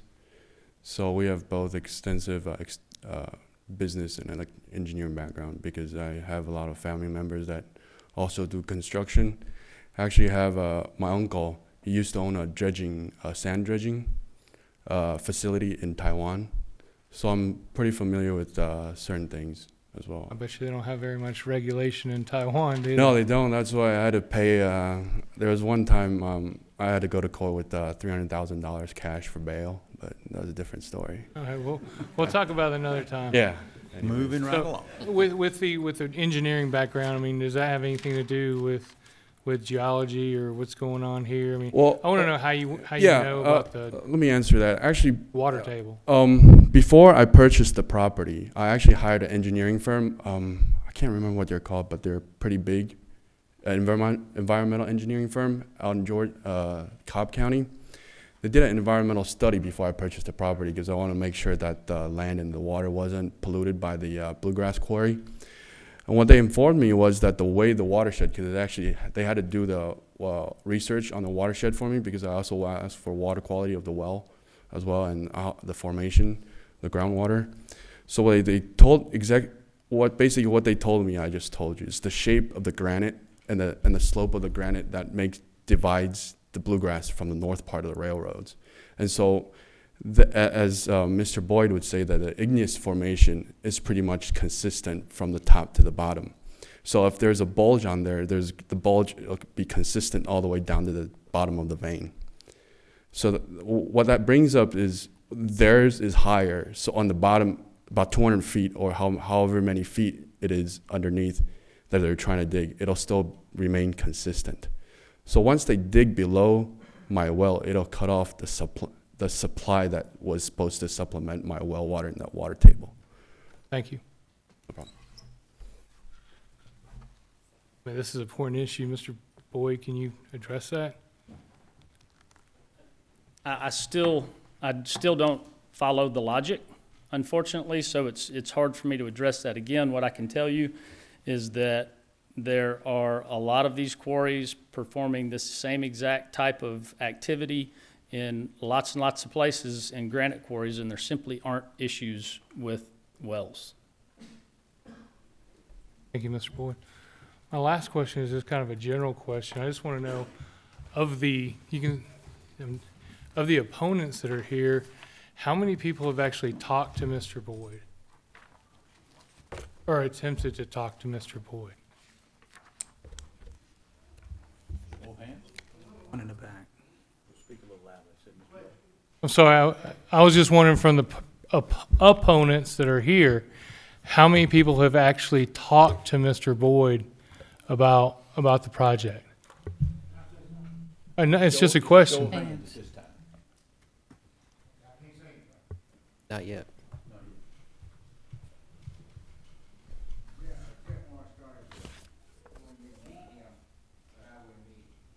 Oh. Okay. That's all I have, Mr. Chairman. What was his answer? Madam Mayor, I believe it's your turn. Yes, sir. Thank you, Mr. Chairman. Let me ask first, if I could. I'm sorry to interrupt. Yes, sir. No problem. Any other questions or comments of council before we go forward? I skipped before, but now something has occurred to me, because I noticed that we have in the audience a couple of representatives from the Douglas County Economic Development Authority, the executive director and the chairman of the board, and I'd actually like to ask them a question, if that's possible. Are you willing to come up, either of you?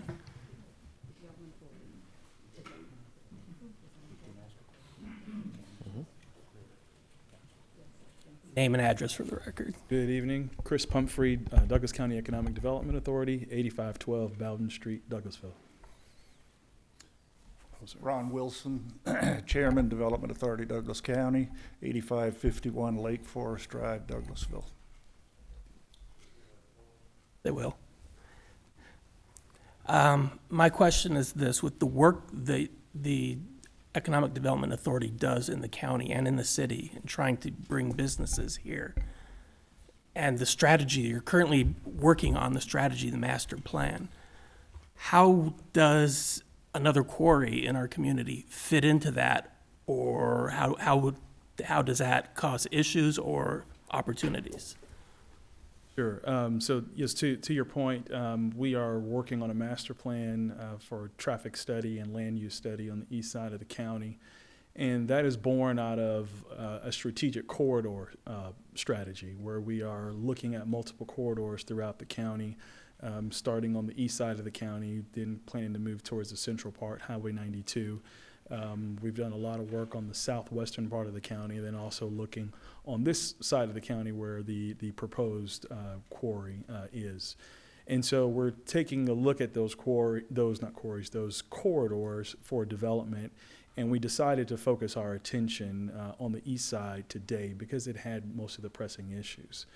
Whereas as it relates to this specific quarry, we do see the west side of the county as a prime opportunity for future industrial development. However, we just have not gotten that far yet.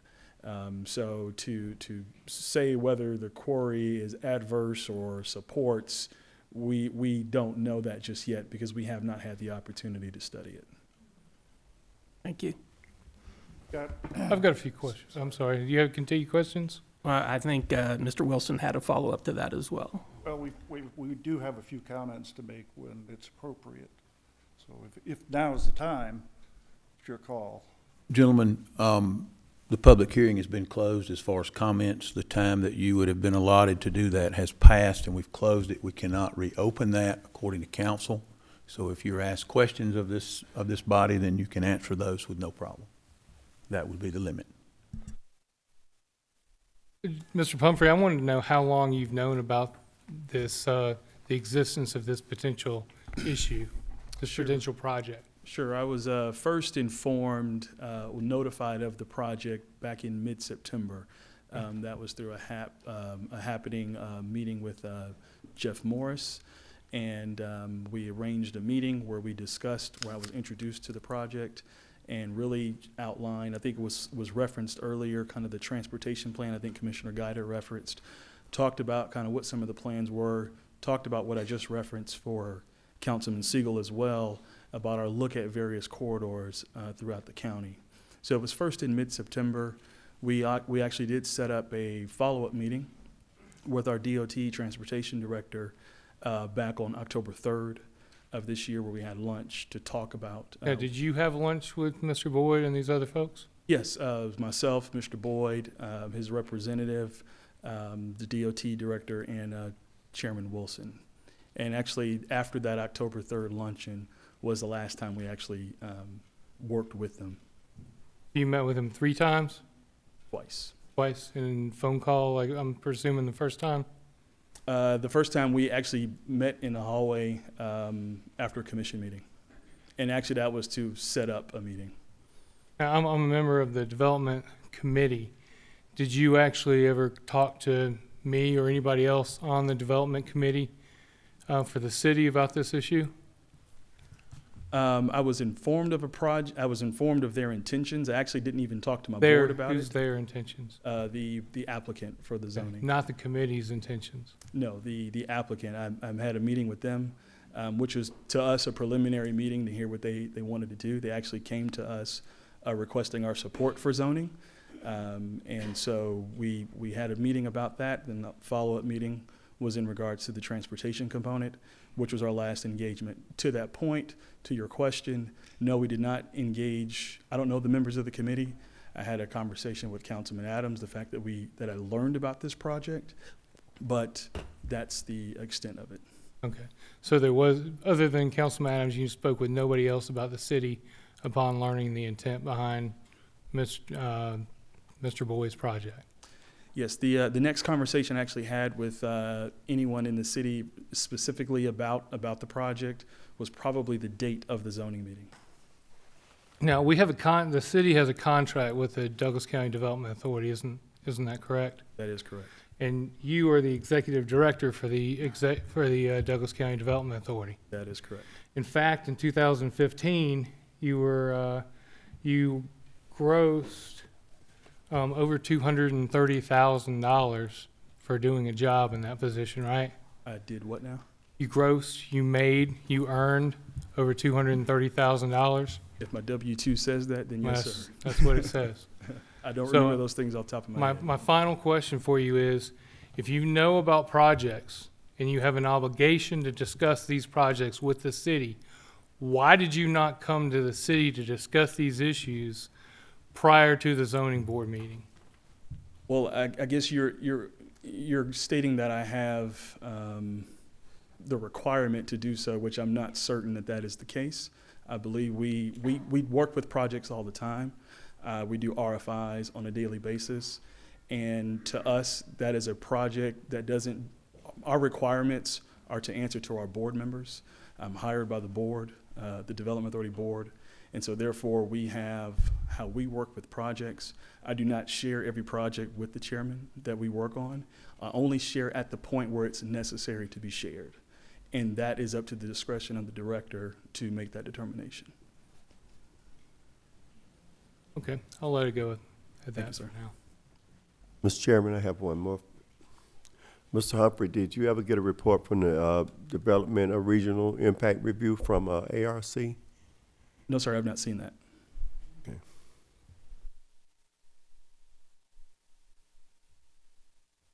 Madam Mayor? Yes, sir. And then I will go last. Thank you, Mr. Chairman. I will remind you, Mr. Pumphrey, that you did meet with myself and former Chairman Worthen Yes, about I this apologize. project. We did. Yeah, we did so have you did that talk to meeting. someone in the Yes. city. Yes, that is correct. We had a conversation after I had met with Mr. Boyd and Mr. Morris and Mr. Sproul.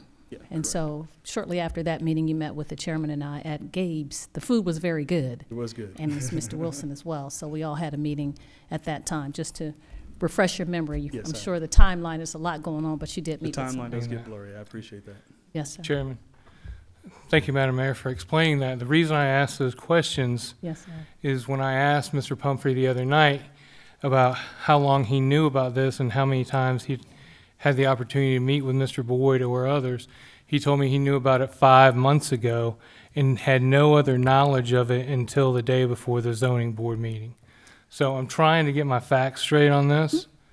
And so as an elected official of the Douglas County City Council who pays toward our joint consideration with the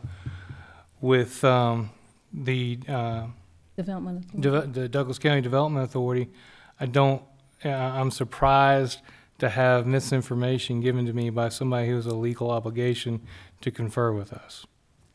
Folks, if I might interject something here, this is not a part of our information that we need to be gathering concerning this zoning issue, which we have an auditorium full of people here at this moment. So with all due respect, Yes, sir. I'd like to, if I could, keep the questions that we ask concerning to whomever it is, please, to the issue at hand at this moment, and we can go back and discuss that.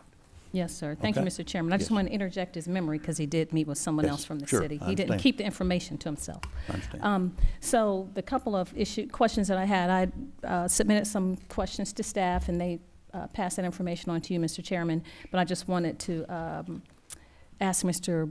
Boyd if he would come forward so that I can. Thank you, gentlemen. Thank you so much. Thank you.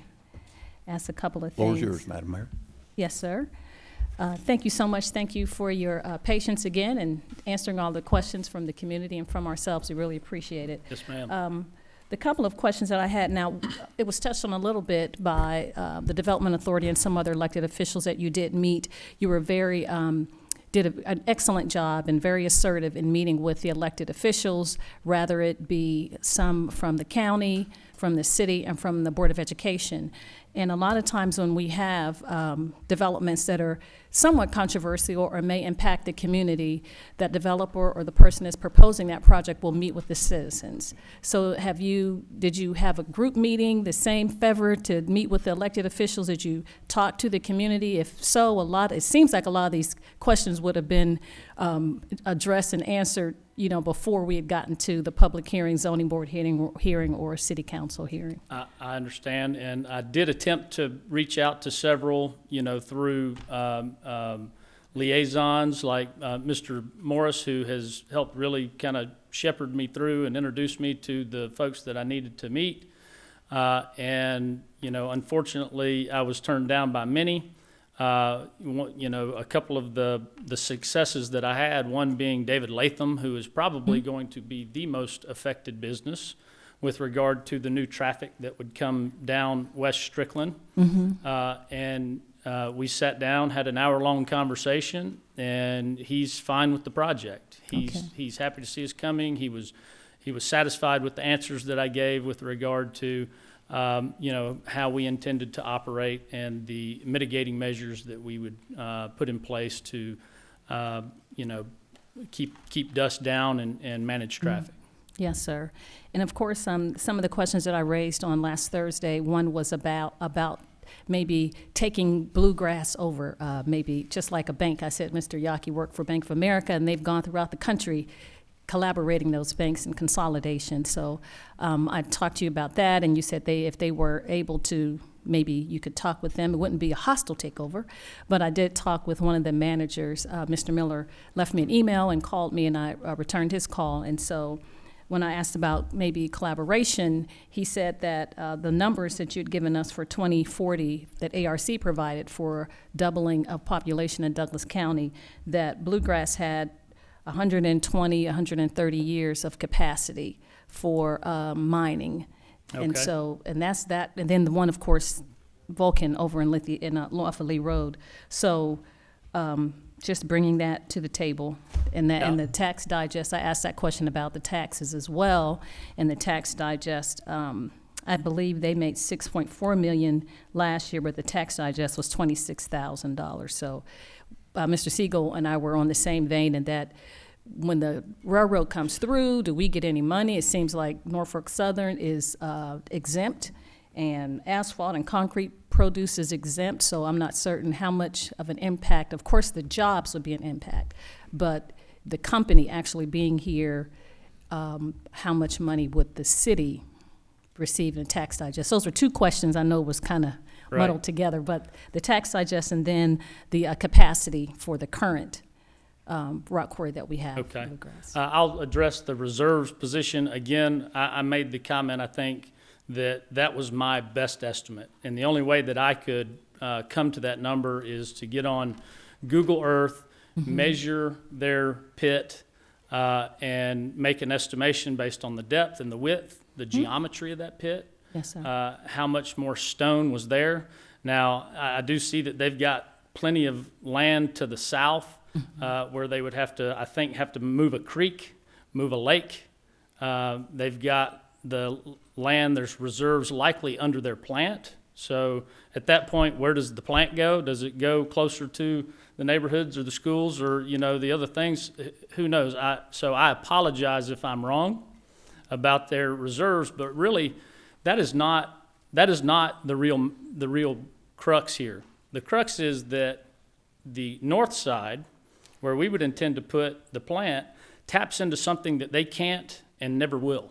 And that is the revenue that would come from selling railroad ballast and to, places that need the silicious material, the granite material, that, neither of the other two quarries in the county can or will ever serve. They're never going to have rail service. The geography simply won't allow it. Somebody asked the question about the rail. Yes, I have been working with Mr. William Tate, who is their development guy. Yes, I do have an initial approval, or not an approval, but a concept where that rail would come in. And so that would include potentially an underpass for safer traffic at North Baggett. They are still very interested in straightening out the rail right there, and that's kind of built into that concept. So that sort of answers that. Again, this is a completely different business model. So whether they have 25 years of stone or they have 250 years of stone, it doesn't change that dynamic. Kind of not apples to apples. Okay, in the tax digest. And again, I think I made the comment at the last meeting, that's a hard number to come to because it depends on, where it is considered a final product. So yes, it would go into a ready mix plant. Theoretically, a lot of that would be in Douglas County. So that tax is actually created when that ready mix is sold to the end user, because the stone is a component of the ready mix. Okay. And the asphalt is the same way. So it's really kind of a complicated answer to really understand the total tax implication. Okay. Thank you, Mr. Chairman. The last one's Mr. Gruber. If he doesn't mind coming back, I just want to ask him about his laser machine. Thank you, and Mr. then Boyd. we can, thank Mr. you Gruber, so much. Could This you? is the last one. Sure. Okay. Ma'am. Thank you so much for your patience and for your legacy that you've put into this community, passing your business on to your sons and grandsons' future one day. Thank you. I wanted to ask you about maybe scheduling time. Does the machine have to run all the time, or can you, if you knew when they were blasting, if you had a schedule and you knew it was 2 o'clock, then you didn't run your laser at 2? If it takes 30 seconds or however long to blast, and that was the time that everyone knew to go to lunch, or can you do that, or how does that work? It wouldn't matter if the machine was off and we were at home. Okay. The mirrors are still in there, and when they get jarred, they get out of alignment. Okay. So it doesn't really matter in that standpoint. So scheduling would not help if you had a schedule of. Tell me a day ahead of, or an hour ahead. It wouldn't matter. Okay. I mean, if I could turn it off, and that would be a very simple solution. But that's it's out of the question.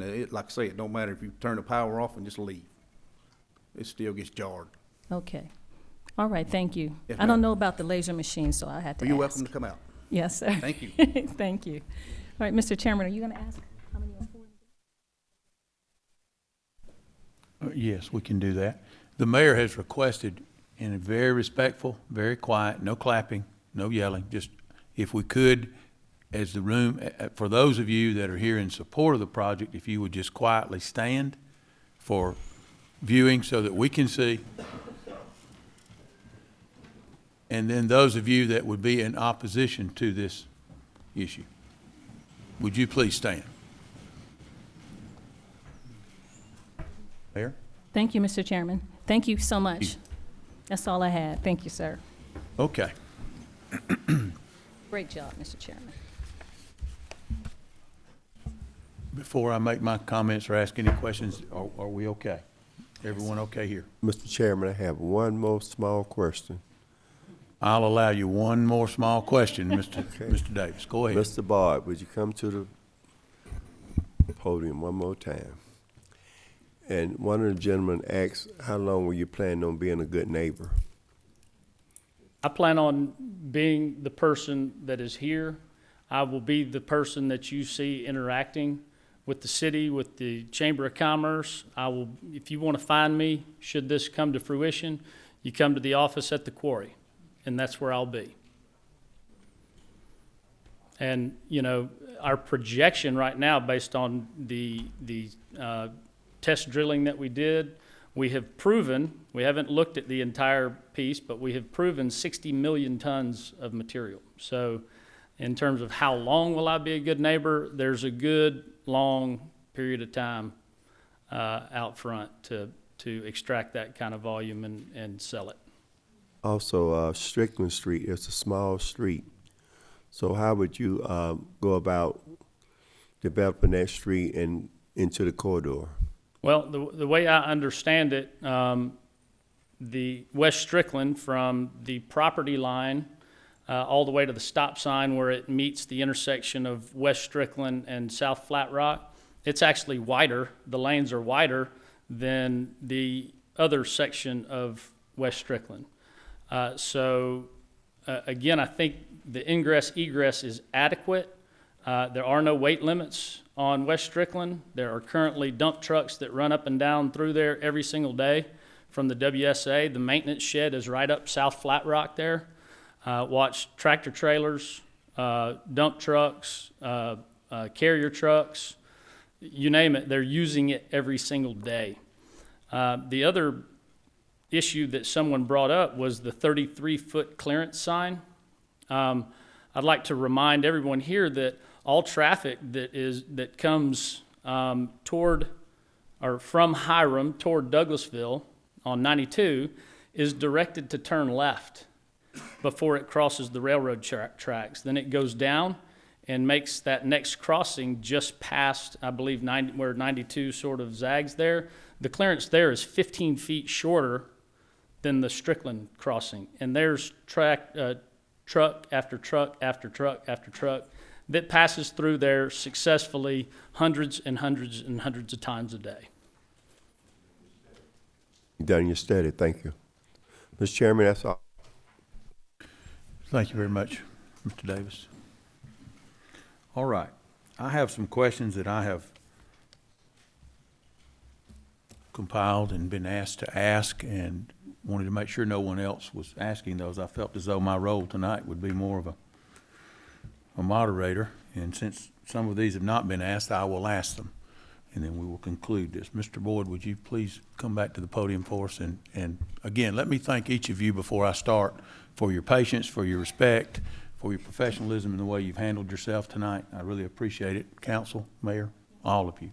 I have a couple of questions, Mr. Boyd, that I'd just like to ask you concerning some of the questions that have been asked that maybe you have the answer to, maybe you don't, but I'll ask them anyway.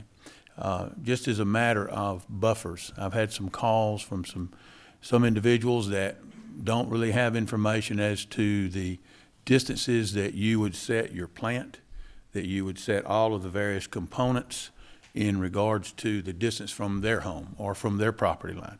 I've not seen anything with any distances on it in the packet of all the information that I have seen. Now, that doesn't mean you haven't provided it, but if so, I'd like to know it. That would then potentially cause protection for those residential zoned neighbors and their improvements. Okay, so what you have seen is the master concept plan, Yes. which basically shows general areas, rail transportation, processing, extraction point, that sort of thing. And you see the buffer that I've offered to include up the west side, which would be that transportation corridor in the event that the county or the city decides to complete the project that was spoken about here that would connect, I guess, 78 to that Doris Road area. So I say that to say there's a significant buffer there. Several hundred feet of undisturbed is the plan there. So whether that's 4, 5, 6, I don't know what it is now because we haven't gone to the engineering stage. Okay. That is a very expensive proposition, and I wanted to make sure that we could get past this first. But what I will say is that it is multiples of what is required. It is multiples of what is required. I believe the current buffer that is required is either 50 or 100 feet, depending on where you are. And in that area, it will be hundreds of feet. In addition, to the north east corner, again, you've got a buffer where the power line runs north and south on that east side of the property. which on the other side is still part of this Blankenship property. That offers hundreds and hundreds of feet of undisturbed buffer that, we plan to leave trees on for, visual screening, noise abatement and such. Okay. And it is my intent all the way on the south side, all the way along the railroad there, to leave 100 feet of mature pine trees in order to screen the view, so that you don't wind up with the same sort of look that you've got at the quarry across the street. Okay. My intention for that question was, we've heard specifically from many neighbors on all sides, and I realize that the west boundary, most of that is taken up by one property owner. Correct. Mr. Van Zandt, I believe. Mm-hmm. You have folks on the eastern side, and I'll use Mr. and Ms. Chandler as an example. They're on South Flat Rock, and I realize that you all are not contiguous. But as far as your offers of what you could do, is that something that may be able to be put together? And I know that may affect the opinions of some of those that are here, possibly in opposition, as to if they could see that. One thing. What about blasting? People have. I realize that I believe the other quarry has been in existence for close to 60 years, and I'm sure that requirements by EPA, EPD, state regulation, so forth and so on, the associations that you've mentioned all require improvements and have over the years. Still having two rather than one, what can you tell me about how your blasting would be less intrusive, if any, on the households and the neighbors? I think, to sit here and say mine is going to be less intrusive than what is across the street, I don't know what their practices are, what their requirements are. What I can tell you is it is given the utmost attention by me. It is obviously one of the most critical things that we do with regard to safety, neighbor relations, that sort of thing. I'm very well versed in all of the things that you can do with timing, blasting agent, that sort of thing, to minimize problems, and that is what I intend to do. But to say that it would be less intrusive than what's across the street, I can't honestly say that. They may do as good a job as can be done. Well, let me maybe rephrase it. Are there new methods that you would be able to minimize the vibration and the disturbance to a home today that work? And I think you've explained it as far as computerization and I don't know the terms. I'm a layperson and all that. I've never set off a charge anywhere. But you've mentioned that. Can you actually do that to where it could actually be identified as to who is blasting? You or bluegrass? Very likely. Again, the frequencies that are created, which is sort of the critical thing about how vibration is felt at a distance, is something that we'll monitor very closely. Again, using the electronics and making it ultra precise really gives you the opportunity to manage that very, very well. We will monitor every single shot. We will analyze the results of that shot. We will make changes if necessary to minimize the effects on the neighbors. It is what we will do. And should any of the neighbors have issues, I'll be more than happy to put a seismograph at their house, and we will measure it right there at their structure or whatever they're concerned with, as many times as they'd like or as few times as they'd like, and address those issues individually. Okay. You'd mentioned an underpass potentially, and the railroad brings up a totally different set of circumstances as far as access, ingress and egress to the quarry, purpose of the rock, leaving the quarry by rail, a new method, a new sales component, which you've mentioned to us. Do you have any commitment that you would make to the railroad to enhance them to do that? Specifically for you? I mean, have you had conversations any further than what you've mentioned to us that may be something you would actually have an investment in then to induce them to possibly do those items in order to get that product out? Yes, sir. Now, in terms of any kind of agreement, we're not to that point yet. The railroad works on the railroad's time, And it's just been kind of a rigorous process to get to where we are. I know there's a lot of coordination that has to happen there. They have been responsive with regard to making sure phone calls are returned and that sort of thing. But, you know, from development, who had to work with operations, then it'll go to the commercial side. All I can tell you is that, you know, in this day and time where the railroad has lost a lot of that freight that at one time they moved around, i.e. coal, they are very eager to find other revenue streams, other freight to move around on their railroad. Additionally, the fact that this property, the Blankenship property, is the key to getting the right-of-way that they need to straighten that rail that they want to do. This is something that is in their design, and I'll be happy to pass along the concept that was actually sent to me right before we walked into the meeting last Thursday. So I apologize that it wasn't in your original packet, but I'll be happy to pass that along. In terms of, you know, any commitment to me or to them in terms of, you know, what is spent on infrastructure, I will certainly have to spend quite a bit of money. It's built into that spend projection that was in the presentation. It is a pretty sizable portion of that to build the tracks and the bins and the things that will be necessary to get those trucks loaded efficiently. So, you know, other than that, there's nothing in writing yet. There's no contracts in place, but conversations are moving that direction. Okay, one last question. You had mentioned, and someone here tonight, I do not recall who it was, now had mentioned, I do know, it was Miss Tiffany Strickland, had mentioned something about education. And I believe that in your presentation on Thursday, and I've heard from other people also in education, that you've mentioned this Lands for Learning. Mm-hmm. Is that something that the Board of Education has to buy into, so to speak, as far as being willing to, and is that something that you deed the property to the Board of Education, or do you just make it available for field trips? Expound upon that a little bit for us.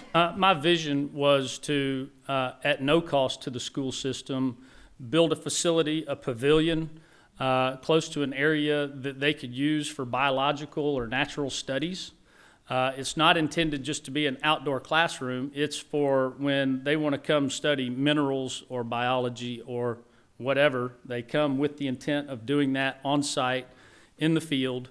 And to answer your question, you know, my vision of that was to build it and basically donate that space, the use of that space, but not necessarily the land. But that's something we can talk about. Have you had any conversation with the Board of Education, and are they interested in that?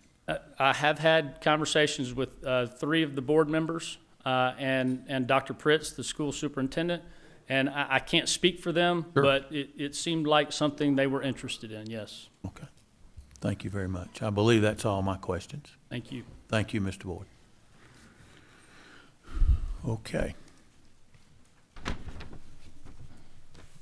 We have now heard both items F and G. I'll repeat the item. And then I will make my recommendation or motion for action on the items. Items F and G, 2216-49 and 2216-50. In the light of everything that we've heard tonight, in the light of the pros and cons, opposition and support for, there's some things that I have asked that I feel we still need further study on, and some things that a lot of other people have asked that we don't have clarity on. So my motion for those 2 items will be to table the item to the meetings of December 12th and December 17th, January 12th and January 17th, 2017, in order to give all parties ample time to investigate their positions and hopefully for Mr. Boyd to come up with answers to some of those questions that have been asked concerning the railroad, Board of Education, things of that nature. My motion is to table. So we have a motion to table items 22-16-49 and 22-16-50, 50 for January 12th and 2017. Thank you. I have a motion and a second to table these items. All those in favor of tabling items 22-1649, 22-16-50 until the January 12th and 17 meetings? Madam Mayor, might I ask that that be by show of hands, please, so there's no confusion? Yes, sir. Thank you. Yes, Mr. Chairman. Would you please show your hands at this time if you're in favor of tabling the item? Thank you so much. All those opposed to tabling the item, please raise your hand as well. Thank you. The majority has spoken through hand, the action of hands instead of voices. And so we will table items 22-16-49 and items 22-16-50 to the January 12th and January 17, 2017 meetings for City Council. Thank you, Mr. Madam Mayor. In the essence of those that would like to leave, I will ask for a 5-minute recess, and then we'll come back and complete our meeting. Thanks again for being here and for your comments. Okay, I will call this meeting back to order. We do have one other item of business tonight. That's item H.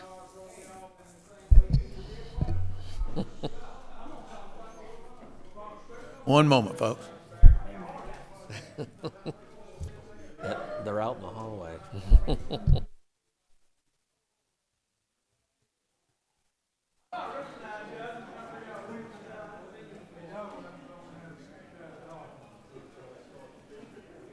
Item H.